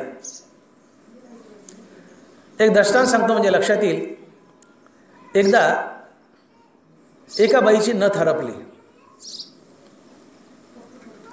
सगळ्या घरात शोधू लागली, नथ हरपली, नथ हरपली, नथ हरपली, नथ हरपली. सगळं घर बेजार झालं, नथ काही सापडाना. नथीवाल्या मावशी हसल्या सगळ्या. त्या बाईची नथ हरपली. सगळं घरात शोधू लागलं, नथ काही सापडे ना. तेवढ्यात त्या बाईची नणंद आली, म्हणली, वहिनी काय हो, काय शोधायलात? तर मग ती वहिनीचं माझी नथच हरपली हो. ती नणंद हसली आणि त्या भाऊजाईला आरशापुढं घेऊन गेली आणि म्हणली, वहिनी आता बघा बरं आरशात नथ कुठं दिसते का? तिच्या नाकातून नथ गळाली आणि तिच्याच मंगळसूत्रात अडकली होती. तिच्याच नाकातून गळाली आणि तिच्या शरीरात कुठेतरी हरपली, मंगळसूत्रात अडकली. म्हणली, वहिनी आता बघावर कुठं दिसते का? बघितलं तर मंगळसूत्रात दिसली. म्हणते, अगं बाई बाई बाई बाई बाई माझ्याच मंगळसूत्रात अडकली. इथं ननंदेने काय केलं? भाऊजाईची नाकातली नथ निसटली आणि मंगळसूत्रात अडकली आहे, ती हरपली आहे. भाऊजाईच्या नजरेत ती नथ हरपली आहे, मंगळसूत्र अडकली, तिला सापडाना. नणंद आली आणि भाऊजेला आरशापुढं घेऊन गेली आणि दाखवलं, म्हणली वहिनी बघा आरशात बघा कुठं दिसते का, तर तिला दिसली ही मंगळसूत्रात अडकली आहे. नणंदेने जशी नथ दाखवली, तिचीच नथ आहे, तिच्याच शरीरात कुठेतरी हरपली आहे, ती फक्त भाऊजाईने, ती फक्त नणंदेने दाखवली. तसं आमचंच आत्मज्ञान आहे, जन्मताच प्राप्त आहे, ते कुठंतरी शरीरात हरपलं आहे. सद्गुरू येऊन दाखवतो की बाबा तू ज्ञानी आहेस. अहम ब्रह्मास्मी या महावाक्याचं श्रवण करून तो तुम्हाला ज्ञानी बनवतो. तुम्ही जन्मताच ज्ञानी आहात, जन्मताच आत्मज्ञान प्राप्त आहे, पण ते शरीरात हरपले आपण पे पावे, ते संता ते पाहता घेवसावे, म्हणून वानावे ऐकावे त्याची सदा. जन्मताच आत्मज्ञान प्राप्त आहे, पण शरीरात कुठेतरी हरपलंय, ते दाखवायसाठी श्रीगुरू लागतो. जसं नणंदेने त्या भाऊजाईला नथ दाखवून दिली, जन्मताच प्राप्त आहे. बघा प्रश्न असा उभा राहतो की हे आत्मज्ञान जर जन्मताच प्राप्त आहे तर आमचं असून आम्हाला का मिळत नाही? तर याचं उत्तर असं आहे की काम क्रोध या ज्ञानाच्या संपत्तीवर पहारा देतात भुजंग म्हणून, आणि याचं रक्षण करतात, आणि आमचंच आत्मज्ञान आमच्या हाती लागू देत नाहीत, आणि आम्ही मोक्षापासून वंचित राहतो. आता प्रवचनाचा मूळ गाभा असा आहे की हे कामक्रोध ज्ञाननिधीचे भुजंग बनतात म्हणजे नेमकं काय? आम्ही हजार वर्ष वय वाचतो आणि पुढे चालतो, हे ज्ञाननिधीचे भुजंग, हे ज्ञाननिधीचे भुजंग. आपण भुजंग म्हणजे काय? हे भुजंग म्हणून रक्षण करतात म्हणजे काय करतात? हे ज्ञाननिधीचे भुजंग झाले म्हणजे नेमकं काय? तर या प्रश्नाचं उत्तर असं आहे. आता बारकाईने लक्ष द्या, प्रवचनाचा मूळ गाभा आहे आणि थोड्या वेळ आपण थांबूयात. इथे दोन पैलू आहेत, बोलू नका. आपण प्रश्न असा उभा केला आहे की आत्मज्ञान हे जन्मताच प्राप्त आहे, ते आमच्या हृदयात बंद आहे, आमच्या शरीरात कुठेतरी हरपलं आहे, आम्हाला ते सापडत नाही आहे, आमचं असून आम्हाला प्राप्त होत नाही का? तर यावर कामक्रोध भुजंग म्हणून पहारा देत आहेत आणि याचं रक्षण करत आहेत, आणि आमचं ज्ञान आम्हाला मिळू देत नाही. ते कामक्रोध भुजंग म्हणून पहारा देतात म्हणजे नेमकं काय करतात, त्याचं रक्षण कसं करतात, आणि आम्हाला आत्मज्ञानापासून वंचित का ठेवतात? तर बघा, थोडं पाठीमागे जाऊया आपण. आपण पाहिलं की 5 ज्ञानेंद्रिय आहेत, प्रत्येक ज्ञानेंद्रियाचा एक स्वतंत्र विषय आहे. उदाहरण म्हणून आपण कानाचा विषय घेतला. शब्द हा कानाचा विषय. शब्द आहे 2 प्रकारचे, एक स्तुतिपर, एक निंदापर. स्तुतिपर शब्द कानाच्या आवडीचा विषय, निंदापर शब्द कानाच्या नावडीचा विषय. आता मी जसं उदाहरण दिलं की माझं प्रवचन संपलं आणि 4-2 लोकांनी येऊन माझी निंदा केली, मला वाईट बोलले, तुमचं प्रवचन धड झालं नाही वगैरे वगैरे, वाईट बोलले, माझी निंदा केली. ज्याने माझी निंदा केली त्या निंदा करणाऱ्याबद्दल तात्काळ मला द्वेष पैदा होईल. द्वेषातून क्रोध, क्रोधातून सारासार विचार नाहीसा, त्यातून बुद्धिभ्रष्ट, गलिच्छ वर्तन, हाणामारी, शिवीगाळ आणि पापाचा जन्म. आणि जीवनाचा नियम असा आहे की तुमच्या जीवनात नगभर जरी पाप पुण्य शिल्लक राहिलं तर ते तुम्हाला भोगूनच पार पाडावं लागतं. आणि म्हणून ज्ञानाबारा बोलतात की आगा कर्मे जे वरावे ते ती सुखदुःखी फळावे, आणि तया ते भोगावया यावे देहा एका. तुम्ही ज्ञानेंद्रियाचा विषय भोगलाय, त्यातून द्वेष, द्वेषातून क्रोध आणि क्रोधातून पापाचा जन्म आहे. हे काम क्रोध ज्ञाननिधीचे भुजंग म्हणण्यापेक्षा या क्रोधातून उत्पन्न झालेलं पाप हेच खरं ज्ञाननिधीचा भुजंग आहे. हा मुद्दा समजावून घ्या. हे कामक्रोध पहारा देत आहेत. ज्ञानेंद्रियाच्या विषय भोगातून कामक्रोध जन्माला आले आणि क्रोधातून पाप जन्माला आले. ते कामक्रोध पहारा देत आहेत, राखण करतात आत्मज्ञानाची, म्हणजे या क्रोधातून निर्माण झालेलं पापच पहारा देत आहे. आणि पाप पहारा देत आहे म्हणजे पाप तुमच्या हातून घडलं की ते भोगूनच पार पाडावं लागतं, तुम्हाला आत्मज्ञान होत नाही. शास्त्राचा असा नियम आहे की तुमच्या पदरी खूप पुण्य आहे, तुम्ही स्वर्गाला जाल. तुमच्या पदरी खूप पाप आहे, तुम्ही नरकाला जाल. तुमचं पाप पुण्य समान आहे, तुम्ही पुन्हा मनुष्य व्हाल. आणि पाप पुण्यच पदरी शिल्लक नाही तर तुम्ही मुक्त व्हाल. सुकृत दुष्कृत समान समी, तेची पाविजे मनुष्यभूमी. जे पडे विषमी ते स्वर्गग्रामी का नरके. नाथ महाराज. सुकृत दुष्कृत समान समी, तेची पाविजे मनुष्यभूमी. जे पडे विषमी ते स्वर्गग्रामी का नरके. गडगंजे पुण्य तुम्ही स्वर्गाला जाल, गडगंजे पाप आहे नरकाला जाल. पाप पुण्य समान आहे, पुन्हा तुम्ही मनुष्य व्हाल. आणि पाप पुण्य शिल्लक नाही आहे, मुक्त व्हावं. आणि म्हणून जीवन पाप पुण्य रहित होण्यासाठी आयुष्यभर केलेली रामनामाची साधना म्हणजेच मोक्ष. मोक्ष मोक्ष मोक्ष जे भोगतो आम्ही, जीवन पाप पुण्य रहित होण्यासाठी आयुष्यभर केलेली रामनामाची साधना म्हणजेच मोक्ष. जीवन पाप पुण्य रहित व्हावं, मरताना पदरी नगभरही पुण्य नसावं आणि नगभरही पाप नसावं. आणि म्हणून तुकोबारा बोलले, तुका म्हणे आम्ही झालो अग्निरूप, निधी लागो पाप पुण्य अंगा. तुकोबारा असं बोलू शकले असते, तुका म्हणे आम्ही झालो अग्निरूप, निधी लागो पाप अंगा. पाप गलीचे आहे ना महाराज, एवढ्यावर थांबले असते, निधी लागो पाप अंगा. इथं थांबले नाही महाराज, निधी लागो पाप पुण्य अंगा. अरे मी माझ्या अंगाला पुण्य पाप तर लागूच दिलं नाही, पण पुण्यसुद्धा लागू दिलं नाही का, तर या पुण्यानं मला स्वर्गाला नेलं असतं आणि माझा वैकुंठ, माझा सायुज्य मोक्ष दुरावला असता. आणि स्वर्गातली पुण्य भोगून संपले की पुन्हा मृत्यू लोकात यावं लागतं. त्या पुण्याची पावटी सरे, सभेची इंद्रपणाची उटी उतरे आणि येऊ लागा ती माघारे मृत्यू लोक. यावं लागतं आणि आल्यानंतर इथं किडामुंगी बनावं लागतं. ज्या पुण्याच्या बळावर तुम्ही स्वर्गात जाता ते पुण्य भोगून झालं की पुन्हा मृत्यू लोकात यावं लागतं. येऊ लागा ती माघारे मृत्यू लोक.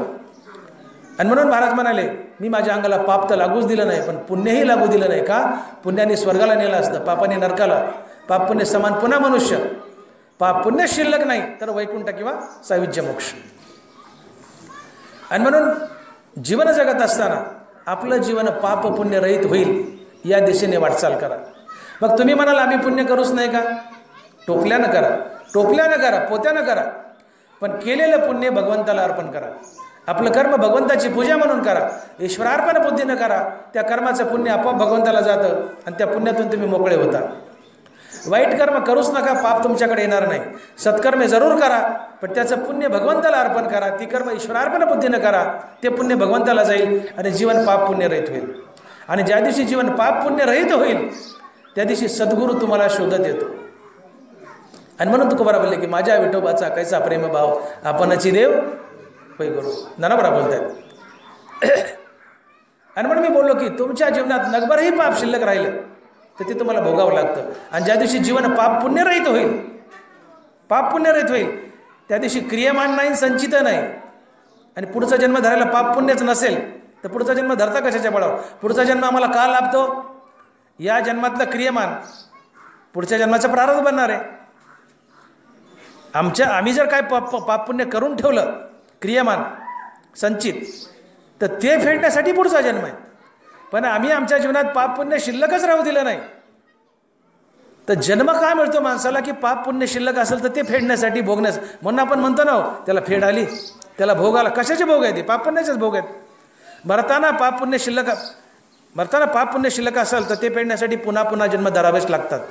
पण मरताना पाप पुण्य शिल्लक नसेल तर ज्या पाप पुण्याच्या बळावर पुढचा जन्म मिळतो, पण आता पाप पुण्य शिल्लक नाही तर तुम्हाला जन्मच लाभत नाही. आणि मग सद्गुरूला शोधत यावं लागतो तुम्हाला. आणि या प्रक्रियेला ज्ञानोबा कर्मसाम्य दशा म्हणतात. माऊली बोलले, ऐसी कर्मसाम्य दशा होय ते तर विरेशा, मग श्री गुरु अपेसा भेटेची का. बघा ज्ञानोबा, ऐसी कर्मसाम्य दशा.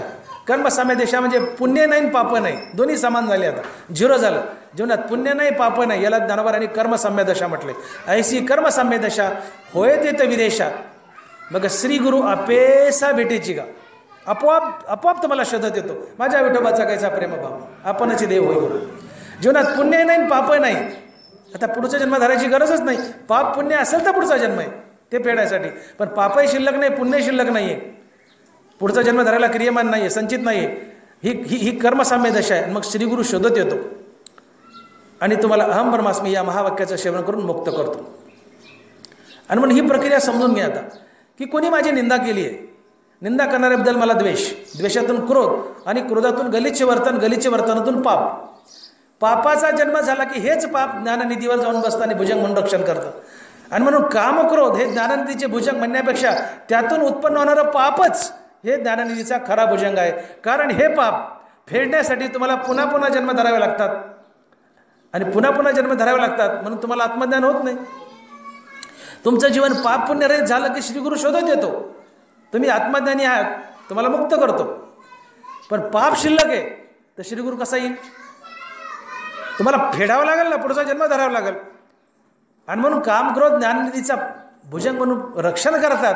हे आत्मज्ञान आम्हाला मिळू देत नाहीत. याचा अर्थ विषय भोगातून काम क्रोध आणि या क्रोधातून पाप आहे, आणि हे पाप फेडण्यासाठी पुन्हा पुढचे जन्म आहेत. आणि म्हणून आत्मज्ञान आमच्या हाती लागत नाही. आणि इथं काय केलं मग? या काम क्रोधाने आत्मज्ञानाची राखणच केली ना. हे भुजंग म्हणून पहारा देतात आणि आमच्या हाती लागू देत नाहीत. म्हणजे काय? आम्ही रोज विषय भोगतो. कानाची निंदा भोगली, त्यातून द्वेष, द्वेषातून क्रोध, आणि हा क्रोध ताजा तावाना आम्ही तयार करतो आणि ज्ञाननिधीवर नेऊन मांडतो. रोज विषय भोगतो आणि या विषय भोगतून ताजा तावाना क्रोध तयार करतो. हा क्रोध भुजंग म्हणून पहारा देतो ज्ञानावर, आणि त्यातून पाप निर्माण होतं. आणि पाप भोगण्यासाठी पुन्हा पुन्हा जन्म.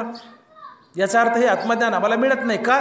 तर पाप शिल्लक आहे ना, ते फेडण्यासाठी पुन्हा जन्म आहे, म्हणून आत्मज्ञान मिळत नाही. म्हणजे एक प्रकारे या काम क्रोधानं पहारा देऊन आत्मज्ञानाचे रक्षण केलं, आणि ते आत्मज्ञान तुमच्या हाती लागू दिलं नाही. का? त्या क्रोधातून पाप आहे, पाप फेडावं लागतं, त्यासाठी पुन्हा जन्म.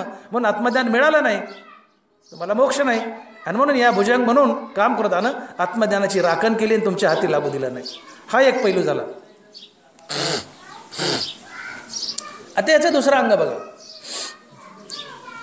तुमच्या मुखात रामनाम आहे आणि तुमची कोणी निंदा करते.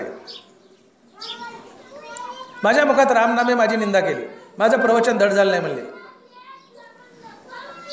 ते लेकरं दापा एक बार कोणतरी जाऊन माझी निंदा केली.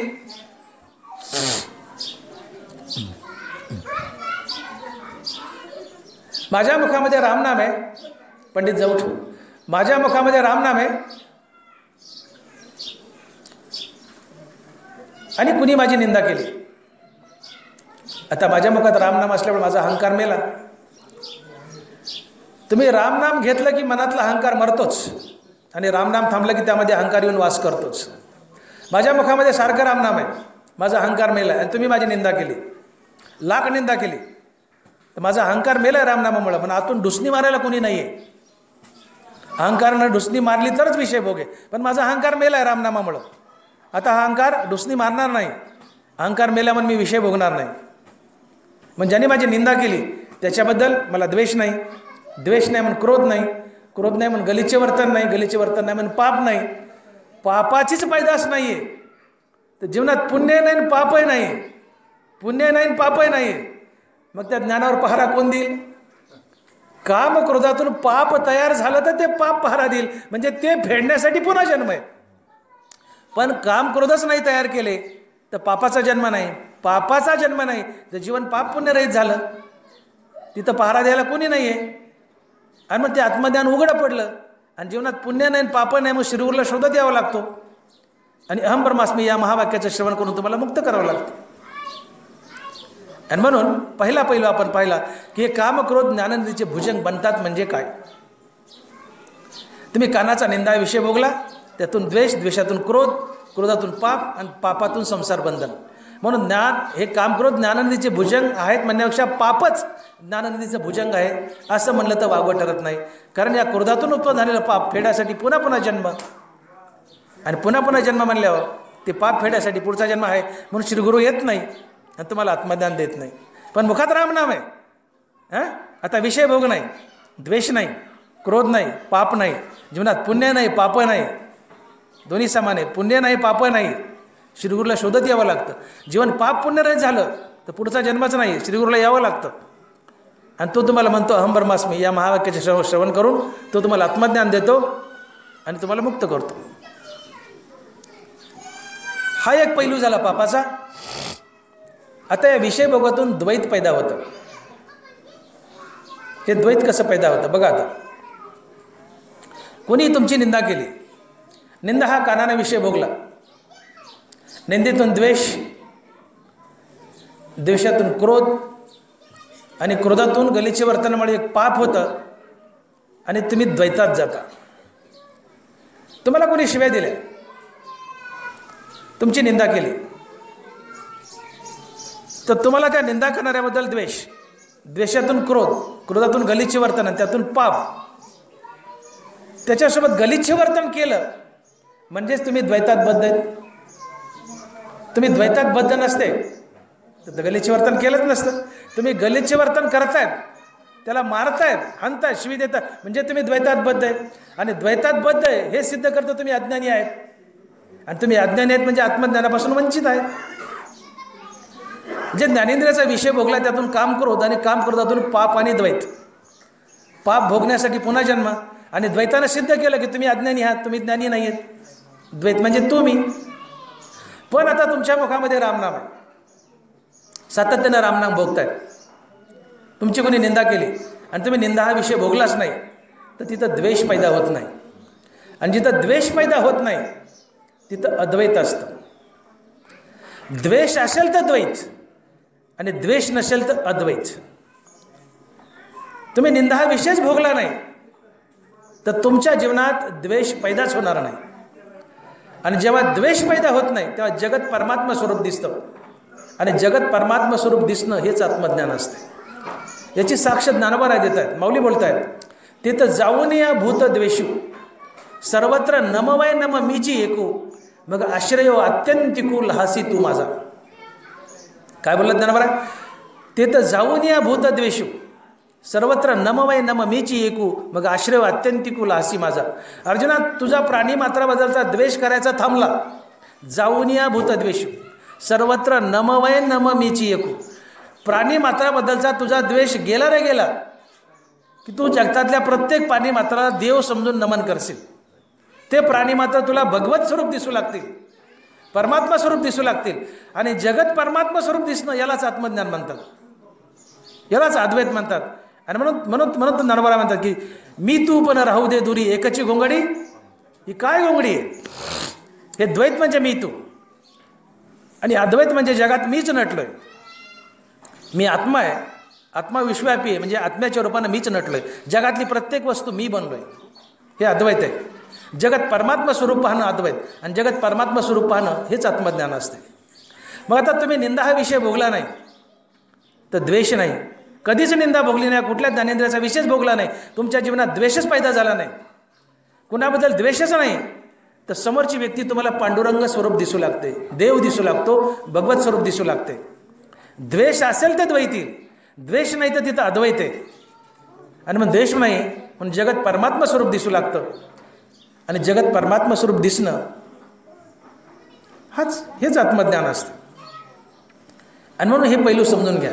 अन्वज्ञानावर बोलले की विषयाची शंका मनी वस्ती देखा तरी घातू करी असे का विवेक जाता.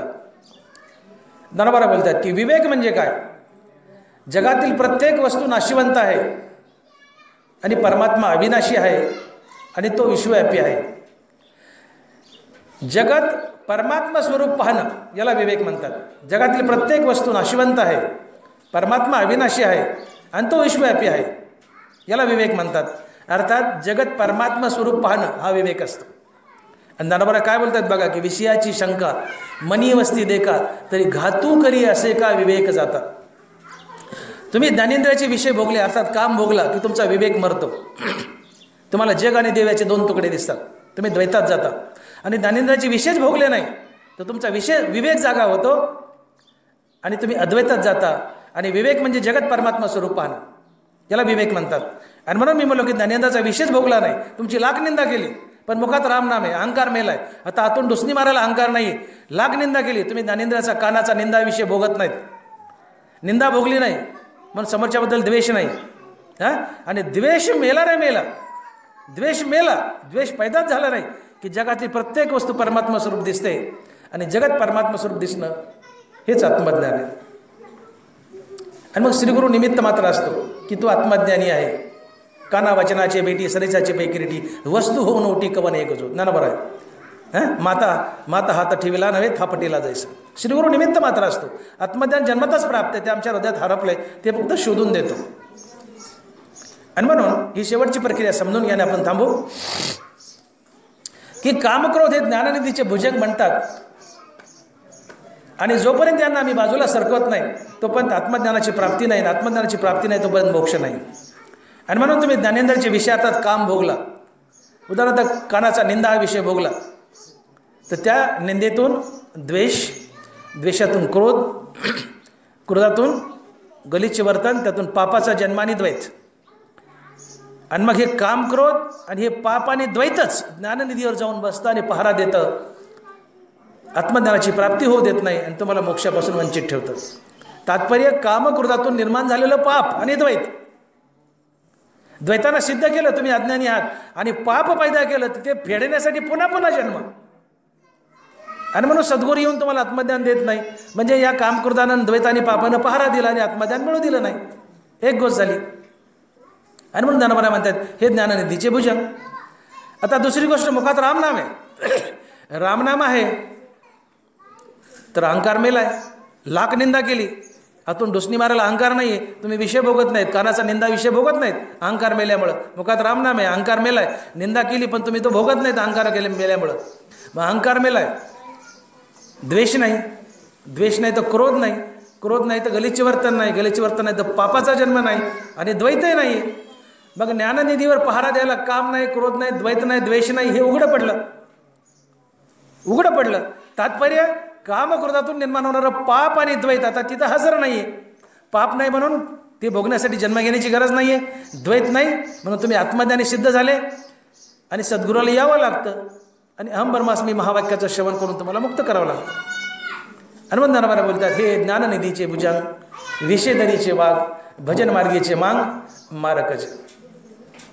हनुमंत ज्ञानोबा बोलले की फळाचे हवा हृदयी झाला कामा रिगावा, तयाचे घसणी दिवा ज्ञानाचा गेला. बघा, फळाचे हवा हृदयी झाला कामा रिगावा, तयाचे घसणी दिवा ज्ञानाचा गेला.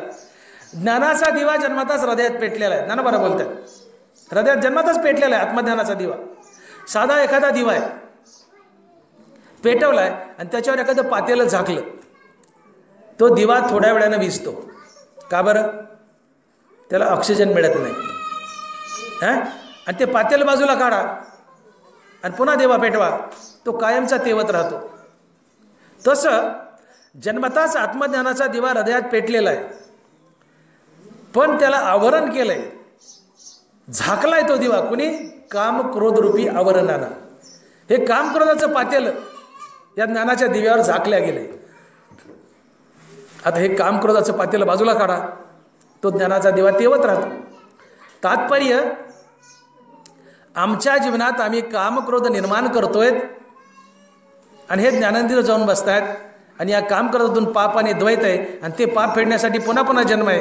म्हणून श्रीगुरू येत नाही आणि आत्मज्ञान आम्हाला मिळवून देत नाही, म्हणून आमचं आत्मज्ञान दुरावतंय आणि आम्ही मुक्त होत नाहीत. मग मला सांगा, आम्हाला कुणी बांधलंय? पाप आणि द्वैत. पाप आणि द्वैत कुणामुळं? कामक्रोधातून. कामक्रोध कुणामुळं? ज्ञानेंद्रियाचा विषयभोग. ज्ञानेंद्रियाचा विषयभोग कुणामुळं? अहंकारामुळं. अहंकारातून ज्ञानेंद्रियाचा विषयभोग, विषयभोगातून रागद्वेष, रागद्वेषातून कामक्रोध, कामक्रोधातून द्वैत आणि पाप आणि या द्वैत आणि पापातून हे पाप फेडल्याशिवाय पुन्हा मुक्तीच नाही. पाप फेडावंच लागतं. या पापासाठी पुन्हा जन्म आहे. कामक्रोधातून निर्माण होणारं पाप हेच तुम्हाला बांधतंय. म्हणून कामक्रोध हे ज्ञाननिधीचे भुजंग म्हणण्यापेक्षा हे पापच ज्ञाननिधीचं भुजंग आहे की जे कामक्रोधातून तयार होतं. आणि आम्ही विषय तर रोज भोगतो. आम्हाला कुणी बांधलंय? कामक्रोधाने पापाने बांधलंय. विषय तर रोज भोगतो, विषयातून कामक्रोध रोज तयार करतो आणि ताजेतवाने कामक्रोध नेऊन आम्ही या ज्ञानाच्या ठेव्यावर मांडतोय आणि म्हणून आमचं ज्ञान आम्हाला मिळत नाही. आणि म्हणून तुकोबाराय बोलले की मुख्य आदी विषय त्याग. तुम्हाला देव हवा आहे ना, विषयाचा त्याग करा. तुकोबाराय चक्क बोलले काम क्रोध लोभ घेऊन या संगे परमार्थाशी निघे तोची मूर्ख. काय बोलले? काम क्रोध लोभ घेऊन या संगे परमार्थाशी निघे तोची मूर्ख. ते लेकरं दापण कोणी एक जरा. तुम्ही परमार्थाला निघालाय आणि सोबत कामक्रोध घेऊन निघालाय, तुकोबाराय मला मूर्ख म्हणतात. काम क्रोध लोभ घेऊन या संगे परमार्थाशी निघे तोची मूर्ख. आता मला सांगा, इथं जेवढे बसलेत त्यांनी काम करून टाकलेत का? तुम्हाला कोणी शिवी दिली आणि तुम्हाला कधी क्रोध आला नाही असं झालंय का? तुम्हाला क्रोध येणारच का? तुम्ही विषय भोगतात. म्हणजे काम क्रोध सोबत घेऊन तुम्ही परमार्थाला निघालात. म्हणजे तुकोबाराय बोलतात, मी बोलत नाही, तुम्ही मूर्ख आहेत. हे तुकोबाराय बोलतात. तुम्ही विषय भोगतात, तुम्हाला क्रोध येणारच. आणि महाराज म्हणतात हे काम क्रोध, हा क्रोध घेऊन जर परमार्थाला निघाले तर बाबा म्हणले तू मूर्ख आहेस. काम क्रोध लोभ घेऊन या संगे परमार्थाशी निघे तोची मूर्ख. आणि म्हणून तुकोबाराय बोलतात की मुख्य आदी विषय त्याग. ज्ञानोबाराय बोलले हे विषय आगवे सर्वथा मनोनी सांडावे, मग राग द्वेष स्वभावे नासतील. परमार्थाची पहिली सुरुवात जर काय असेल तर ज्ञानेंद्रियाच्या विषयाचा त्याग. कारण यांच्यातून काम क्रोध आहेत आणि त्या काम क्रोधातून पुण्य आणि द्वैत आणि त्यातून संसार बंधन आहे. आणि म्हणून भगवान बोलतात गीतेमध्ये नरवारा लिहित आहेत, हे तिन्ही जीवी जव जागती तबवरी निकयाची प्राप्ती, माझे कान न ऐकती देवही म्हणे. ते लेकर दापा ना कोणी एक जण उठा ना. हे तिन्ही जीवी जव जागती तबवरी निकयाची प्राप्ती, माझे कान न ऐकती देवही म्हणे. भगवान बोलत आहेत की जोपर्यंत तुमच्या हृदयात काम क्रोध लोभ जागेत आणि तुम्हाला मोक्ष मिळाला आहे, हे माझे कान ऐकायला तयार नाहीत म्हणले. हे तिन्ही जीवी जव जागती तबवरी निकयाची प्राप्ती, माझे कान न ऐकती देवही म्हणे. काम क्रोध तुमच्या शरीरात हृदयात जागेत आणि तुम्हाला मोक्ष मिळाला आहे, माझे कान कधीच ऐकायला तयार नाहीत म्हणले. आणि म्हणले भगवान त्यांना बोलतायत की अपनपा पडिये आत्मनाशा जो बिहे, तेने धराविन सोये सावधा होईजे. अपनपा पडिये आत्मनाशा जो बिहे, तेने धराविन सोये सावधा होईजे. बाबा तुला मोक्ष प्रिय आहे ना, तुझा आत्मनाश होऊ नये असं वाटतंय ना, आत्मनाशा बिये अपनपा पडिये, हां तुला मोक्ष मिळावं वाटतं, आत्मनाश होऊ नये वाटतं ना, तर कामक्रोधाची संगती टाक. यांना सोबत घेऊन परमार्थाला निघू नकोस. आणि यांना सोबत घेऊन परमार्थाला निघाला असतं तू मूर्ख आहेस म्हणले. म्हणून आपण कुठे बसतो हे ज्याचा त्यांनी विचार करावा. आपण कुठे बसतो, हे आपल्या सोबत आहेत का सोबत नाही आहेत, आपण कोणत्या यादीत बसतो याचा विचार आपण करावा.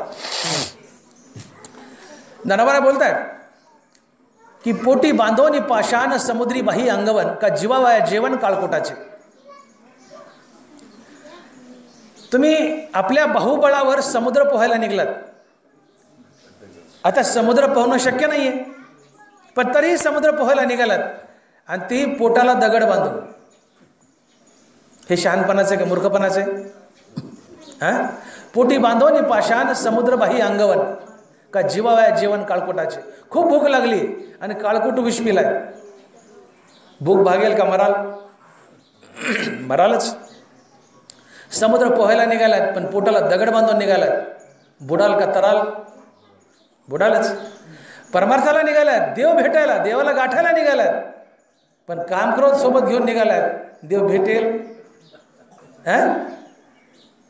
आणि म्हणून त्यांना म्हणतात की पोटी बांधोनी पाषाण समुद्र बाही अंगवन, का जीवा जेवण काळकुटाचे. म्हणून काम क्रोध लोभेशी कार्यसिद्धी जाणत ऐसी, म्हणून ठावोची खुशी यायचा का. नरवाची संगती भागवायची. पोटी बांधोनी पाषाण समुद्रबाही अंगवन, का जीवा जेवण काळकोटाचे. तैसे क्राम क्रोध लोभेशी कार्यसिद्धी जाणत ऐसी. त्या पहिल्या ओळीकडे बोट केलंय. पोटी बांधोनी पाषाण समुद्रबाही अंगवन, का जीवाया जेवण काळकोटाचे. तैसी काम क्रोध लोभेसी सिद्धी जाणत ऐसी, म्हणून ठावोची पुशी याचा का.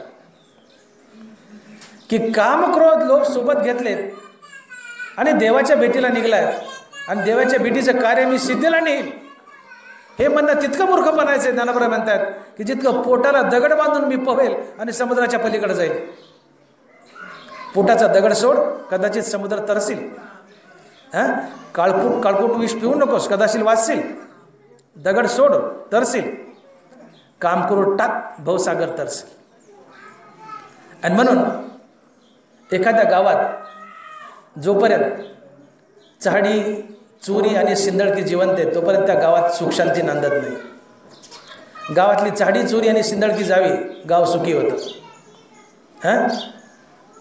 जोपर्यंत कफ वात पित्त शरीरात नांदतंय तोपर्यंत शरीराला सुख लाभत नाही. जेव्हा शरीरातील कफ वात आणि पित्त नाहीस होईल तेव्हा शरीराला सुख लाभतं. जेव्हा त्रिविधता आदिभौतिक आदिदैविक आणि आध्यात्मिक हे तुमच्या मागं लागले तोपर्यंत अंतकरणाला सुख नाही. हे त्रिविधता आदिदैविक आदिभौतिक आध्यात्मिक हे त्रिविधता तुमच्या अंतकरणाला सोडून जातील तेव्हा तुमच्या अंतकरणाला सुख शांती नांदते. आणि म्हणून त्यांना बोलतायत की काम क्रोध आणि लोभ यांची साखळी जर कधी तुटली, त्रिदोषी सांडिले शरीर, त्रिकुटी फिटलिया नगर, त्रिदहा निमालिया अंतर, तैसे अवचटे हे तिकडी साखळ तुटे, मग तो सुखे आपल्या वाटे चालू लागे. त्रिदोषी सांडिले शरीर, त्रिकुटी फिटलिया नगर, त्रिदहा निमाले अंतर. तैसे हे ती कडी साकळी अवचिते तुटे, मग तो सुखी आपल्या वाटे चालू लागे. काही एखाद्याने अवचटे हे ती कडी साकळ तुटे, मग तो सुखी आपल्या वाटे चालू लागे. जोपर्यंत चाडी चोरी सिंदळकी संपत नाही तोपर्यंत गावात सुख नाही. त्रिविध ताप जात नाही तोपर्यंत अंतकरणाला सुख नाही. तसं जोपर्यंत काम क्रोध लोभ जात नाही तोपर्यंत मोक्षाची प्राप्ती नाही. आणि म्हणून यांची संगती टाका, कारण काम क्रोध लोभ हे पापाचे बाप आहे. यांना काय म्हटलंय? पापाचे बाप. कारण कामातून क्रोध आणि क्रोधातून पाप. तुमची निंदा केली म्हणजे काम भोगला, या निंदेतून क्रोध आणि क्रोधातून पाप. म्हणून काम क्रोध हे पापाचे बाप आहेत. काम हा पापाचा बाप, काम हा क्रोधाचा बाप आणि क्रोध हा पापाचा बाप. पर्यायाने काम हा क्रोधाचा आजोबा आहे. लक्ष द्या, कामातून क्रोध आणि क्रोधातून पाप. म्हणजे काम हा क्रोधाचा बाप आणि क्रोध हा पापाचा बाप. म्हणजे काम हा पापाचा आजोबा. सोप्या भाषेत काम क्रोध हे पापाचे बाप आहेत. हनुमंतानाबरा बोलतात की पातकाची दाटुकी सभाच हे, नरकीचा दारवंटा त्रिशंकू हा. हे काम क्रोध म्हणजे नरकाचा दरवाजा आहे. तुमच्या जीवनात काम क्रोध जर जन्माला आले तर ते तुम्हाला नरकालाच नेणार. या विषयाचे ध्यान विपाय वाहे मन तरी एसनी पतन गिवंसित पावे. विषय भोगले की तुमचं पतनच होणार. त्यातून काम क्रोध आणि काम क्रोधातून पाप, आणि पाप म्हणलं की नरक. आणि म्हणून परमार्थ करताना काम क्रोध टाका. आणि मग काम क्रोध टाकले की तुमच्या जीवनात पापाची निर्मिती नाही, पाप पुण्य समान. मग श्रीगुरु तुम्हाला आपाप शोधतील. आत्मानंद आगवे जे सदा अवस्थे बरवे, ते तर तैसेची पाटण पावे गुरुकृपेचे. मग ते तर प्रियाची परमसीमा, तो भेटे माऊली आत्मा, ती खेवे आटे दिंडीमा संसारी कहे. काम क्रोध लोभा झाडा करून ठाके उभा, तो एवढी लाभा गोसावी होय. बरोबर आहे. तुम्ही जर तुमच्या जीवनात ज्ञानेंद्रियाचे विषय नाही भोगले, अर्थात काम भोगला नाही, तर काम क्रोध गेले तर तुमच्या जीवनात पापाची पुण्याची निर्मिती थांबेल. पाप नाही पुण्य नाही, श्रीगुरु तुम्हाला शोधत येईल आणि अहम ब्रह्मास्मी या महावाक्याचं श्रवण करून तो तुम्हाला मुक्त करेल. आणि म्हणून मुख्य आधी विषय त्याग. जीवन जगताना आम्हाला काय करायचं आहे, परमार्थ करताना काय करायचं आहे, तर ज्ञानेंद्रियाचे विषय त्यागायचे. जो ज्ञानेंद्रियाचे विषय त्यागतो त्याच्या जीवनात सुखही नसते दुःखही नसते, तो संत असतो आणि त्याचा गर्भवासही संपतो. हे विषय ज्या ते नाकडीती त्या सुख दुःख दोन्ही न पवती आणि गर्भवासू संगती नाही तया. नंबर आहे. विषयाचा त्याग केला की पापही नाही पुण्य नाही सुखही नाही दुःखही नाही आणि गर्भवासही नाही. तुमचा गर्भवास संपावा असं वाटतं असेल, जन्ममनाचा फेरा चुका वाटत असेल, तर ज्ञानेंद्रियाचे विषय टाका. कारण ज्ञानेंद्रियाच्या विषयातून रागद्वेष, रागद्वेषातून पुण्यपाप आणि पुण्यपापातून संसार बंधन. ज्ञानेंद्रियाचे विषय, त्या विषय भोगातून रागद्वेष, रागद्वेषातून कामक्रोध आणि कामक्रोधातून पुण्यपाप आणि पुण्यपापातून संसार बंधन. आणि म्हणून या क्रोधाला जिंकण्यासाठी सर्वात सुलभ आणि सोपं साधन जर काय असेल तर तुकोबाराय सांगतायत की राम म्हणता काम क्रोधाचे दहन होय अभिमान देशोदडी.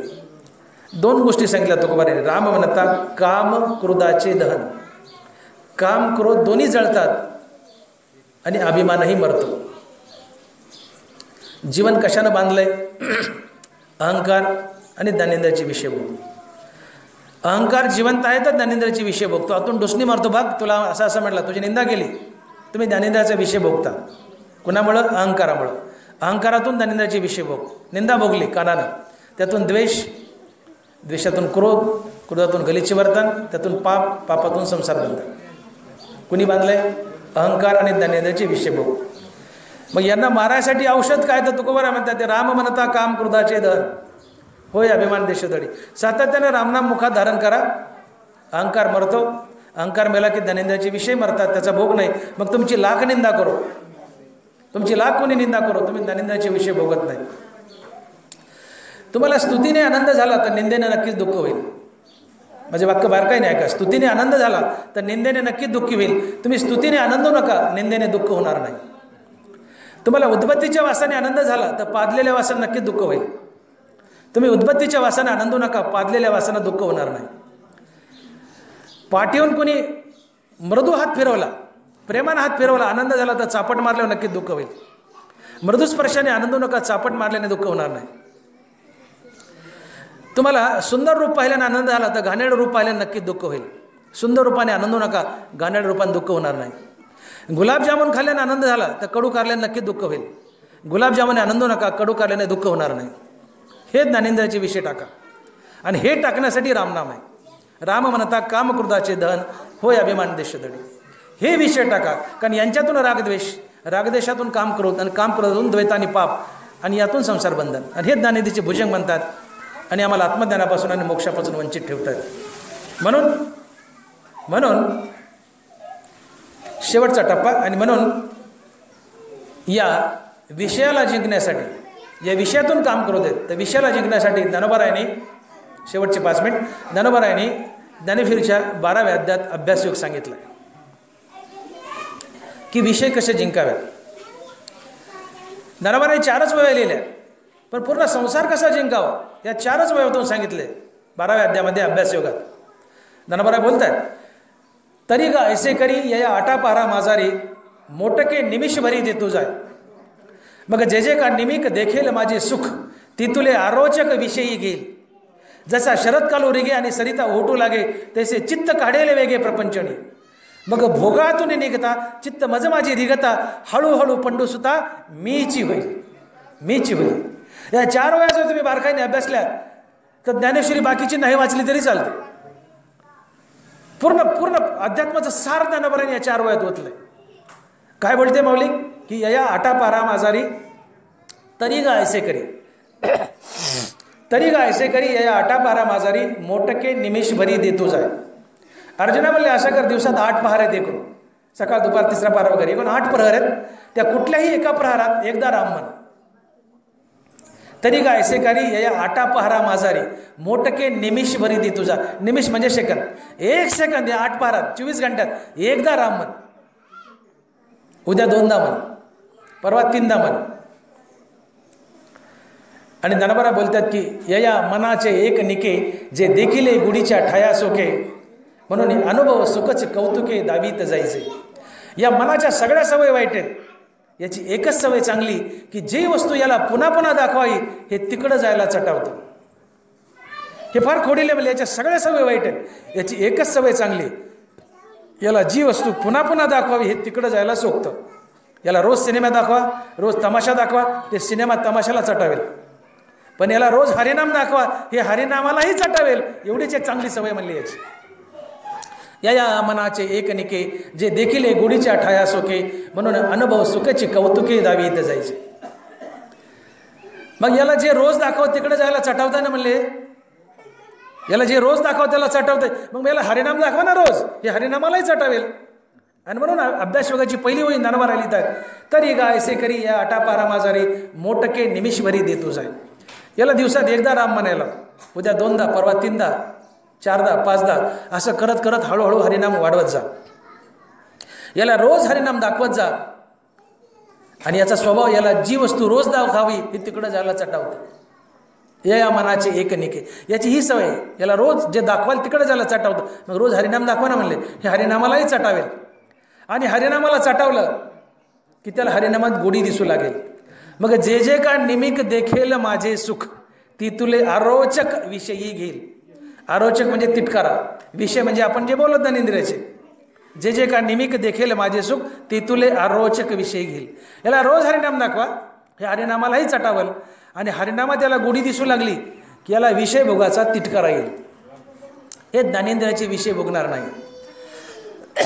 मग जैसा शरद कालू रिगे आणि सरिता ओटू लागे तैसे चित्त काढेल वेगे प्रपंचोने. आणि याला हरिनामात जर गोडी दिसू लागली त्याला विषयाचा तिटकारा येईल. आणि जशा उन्हाळ्याला की नद्या आटू लागतात तसे प्रपंचाला आणि विषय भोगाला आटेल. आणि चित्त प्रपंचाला आणि विषय भोगाला आटणं म्हणजेच वैराग्य. आणि या वैराग्याने देव भेटतो. ते हे विषय वैराग्य जे आत्मलाभाचे भाग्य येणे ब्रह्मानंदायोगी जीव होते. ते हे बरोबर आहे. ते हे विषय वैराग्य जे आत्मलाभाचे भाग्य येणे ब्रह्मानंदायोगी जीव होते. मग भोगातून निघता चित्त मज माझी निघता हळूहळू पंडू सुद्धा मीच होईल. मनाला रोज थोडं थोडं हरिनाम दाखवा, रोज दाखवा, वाढवत जा. त्याला हरिनामाची चटक लागेल, हरिनामात गोडी दिसू लागेल. हरिनामात गोडी दिसली ते हरिनामाला चटावेल. त्याला विषयाचा संसाराचा तिटकारा येईल. नद्या जशा उन्हाळ्यात आटू लागतात तसं हे प्रपंचाला आटेल. चित्त प्रपंचाला आटेल, विषयाला आटेल आणि त्याला हरिनामाच आवडू लागेल. आणि मग ते विषयातून संसारातून निघेल आणि परमात्म्यात शिरेल आणि एक दिवशी ते कायमस्वरूपी परमात्माच बनेल. याला अभ्यासयोग म्हटलंय. आणि मग विषयाचा तिटकारा यावा की ज्या विषयातून कामक्रोध पैदा होतात आणि त्यातून द्वेष आणि पाप पैदा होत आहे. आणि हे कामक्रोध आणि द्वेष पाप ज्ञाननिधीवर जाऊन भुजंग बसतंय, भुजंग म्हणून बसतंय आणि पहारा देत आहे. आणि आमचंच आत्मज्ञान आम्हाला मिळू देत नाही. ते विषय जीवनात आम्ही भोगू नये यासाठी प्रभावी साधन आहे रामनाम. कारण रामनाम सातत्याने भोगल्यामुळं त्याला रामनामात गोडी लागते मनाला आणि त्याला विषयाचा तिटकारा येतो. विषय आपोआप पळून जातात. आणि म्हणून सातत्यानं रामनाम घ्या. आणि म्हणून सातत्यानं नाम घेणं हाच खरा परमार्थ आहे. तुम्ही लाख कीर्तन करा, प्रवचन करा, काय गप्पा मारायच्या मारा, पण याचा सार एकच निघतो की सातत्यानं रामनाम घ्या. आणि एका वाक्यात ज्ञानोबा गुंडाळतात. रिकामा अर्धगडी काय म्हणायचं ज्ञानोबा, सगळे एका वाक्यात गुंडाळे. रिकामा अर्धगडी राहू नको, तू सातत्यानं रामनाम घे बस. विषयाचा त्याग, अहंकाराचा त्याग. आणि विषय अहंकार मेले, त्याचा त्याग झाला. ही लाख तुमची कोणी निंदा करो, तुम्हाला काही म्हणो, तुम्हाला द्वेषच येत, त्या निंदा करण्याचा द्वेष येत नाही. द्वेष नाही तर क्रोध नाही. जगात परमात्मा स्वरूप दिसू लागतं. द्वेषाला निंदा भोगली तर द्वेष, द्वेषातून क्रोध, क्रोधातून द्वैत आणि पाप आणि संसार बंधने पाप भोगण्यासाठी. पण तुम्ही आता ज्ञानेंद्रियाची विशेष भोगत नाहीत. रामनाम तुमच्या मुखात फिट झालंय. अहंकार मेलाय, आतून डोसणी मारायला कोणी नाही. लाख निंदा केली, तुम्ही विशेष भोगत नाहीत, निंदा भोगत नाहीत. निंदा भोगली नाही, द्वेष नाही, द्वेष नाही तर जगात परमात्मा स्वरूप दिसू लागतं. जगात परमात्मा स्वरूप दिसणं हेच आत्मज्ञान आहे. आणि द्वेष नाही म्हणून क्रोध नाही, क्रोध नाही म्हणून पाप नाही. मग आता ज्ञानानिधीवर भुजंग म्हणून पहारा देण्यासाठी रागद्वेष नाहीत, कामक्रोध नाही, द्वैत पापही नाही, पहारा द्यायलाच कोणी नाहीये. घर उघडं पडलं आत्मज्ञानाचं. घरात माणूसच नाही, चोराला मोकळीक झाली घर लुटायला. घरात पहारेकरीन माणूस असेल तर घर सावध राहील किंवा चोरी व्हायची नाही. पण आता घरात कोणीच नाही, चोर शिरेल. तसं इथं पहारा द्यायला रागद्वेष, कामक्रोध आणि द्वैतानी पाप नाहीये. हे आत्मज्ञानावर पहारा द्यायला हे उघडं पडलं. तात्पर्य विषय न भोगल्यामुळं रागद्वेष नाहीत, कामक्रोध नाही, पाप नाही, द्वैत नाही, पाप नाही म्हणून पाप भोगायची गरज नाही. पाप पुण्य संपलं की पुढचा जन्म नाही. श्रीगुरु शोधत येतो आणि अहं ब्रह्मास्मी या महावाक्याचे श्रवण करून तुम्हाला मुक्त करतो. आणि म्हणून ज्ञाननिधीचे भुजंग जे ज्ञानोबारांनी शब्द वापरलाय की हे ज्ञाननिधीचे भुजंग, कामक्रोध ज्ञानाचे भुजंग आहे, त्याच्यावर पहारा देतात. म्हणजे काय वाचायचं आणि पुढं चालायचं, वाचायचं आणि पुढं चालायचं, हे भुजंग. अरे काय भुजंग? हे ज्ञाननिधीचे भुजंग. याचा अर्थ तुम्ही ज्ञानेंद्रियाचे विषय भोगले, उदाहरणार्थ कानाचा विषय निंदा भोगला तर त्यातून निंदा करणाऱ्याबद्दल द्वेष, द्वेषातून क्रोध, क्रोधातून पाप.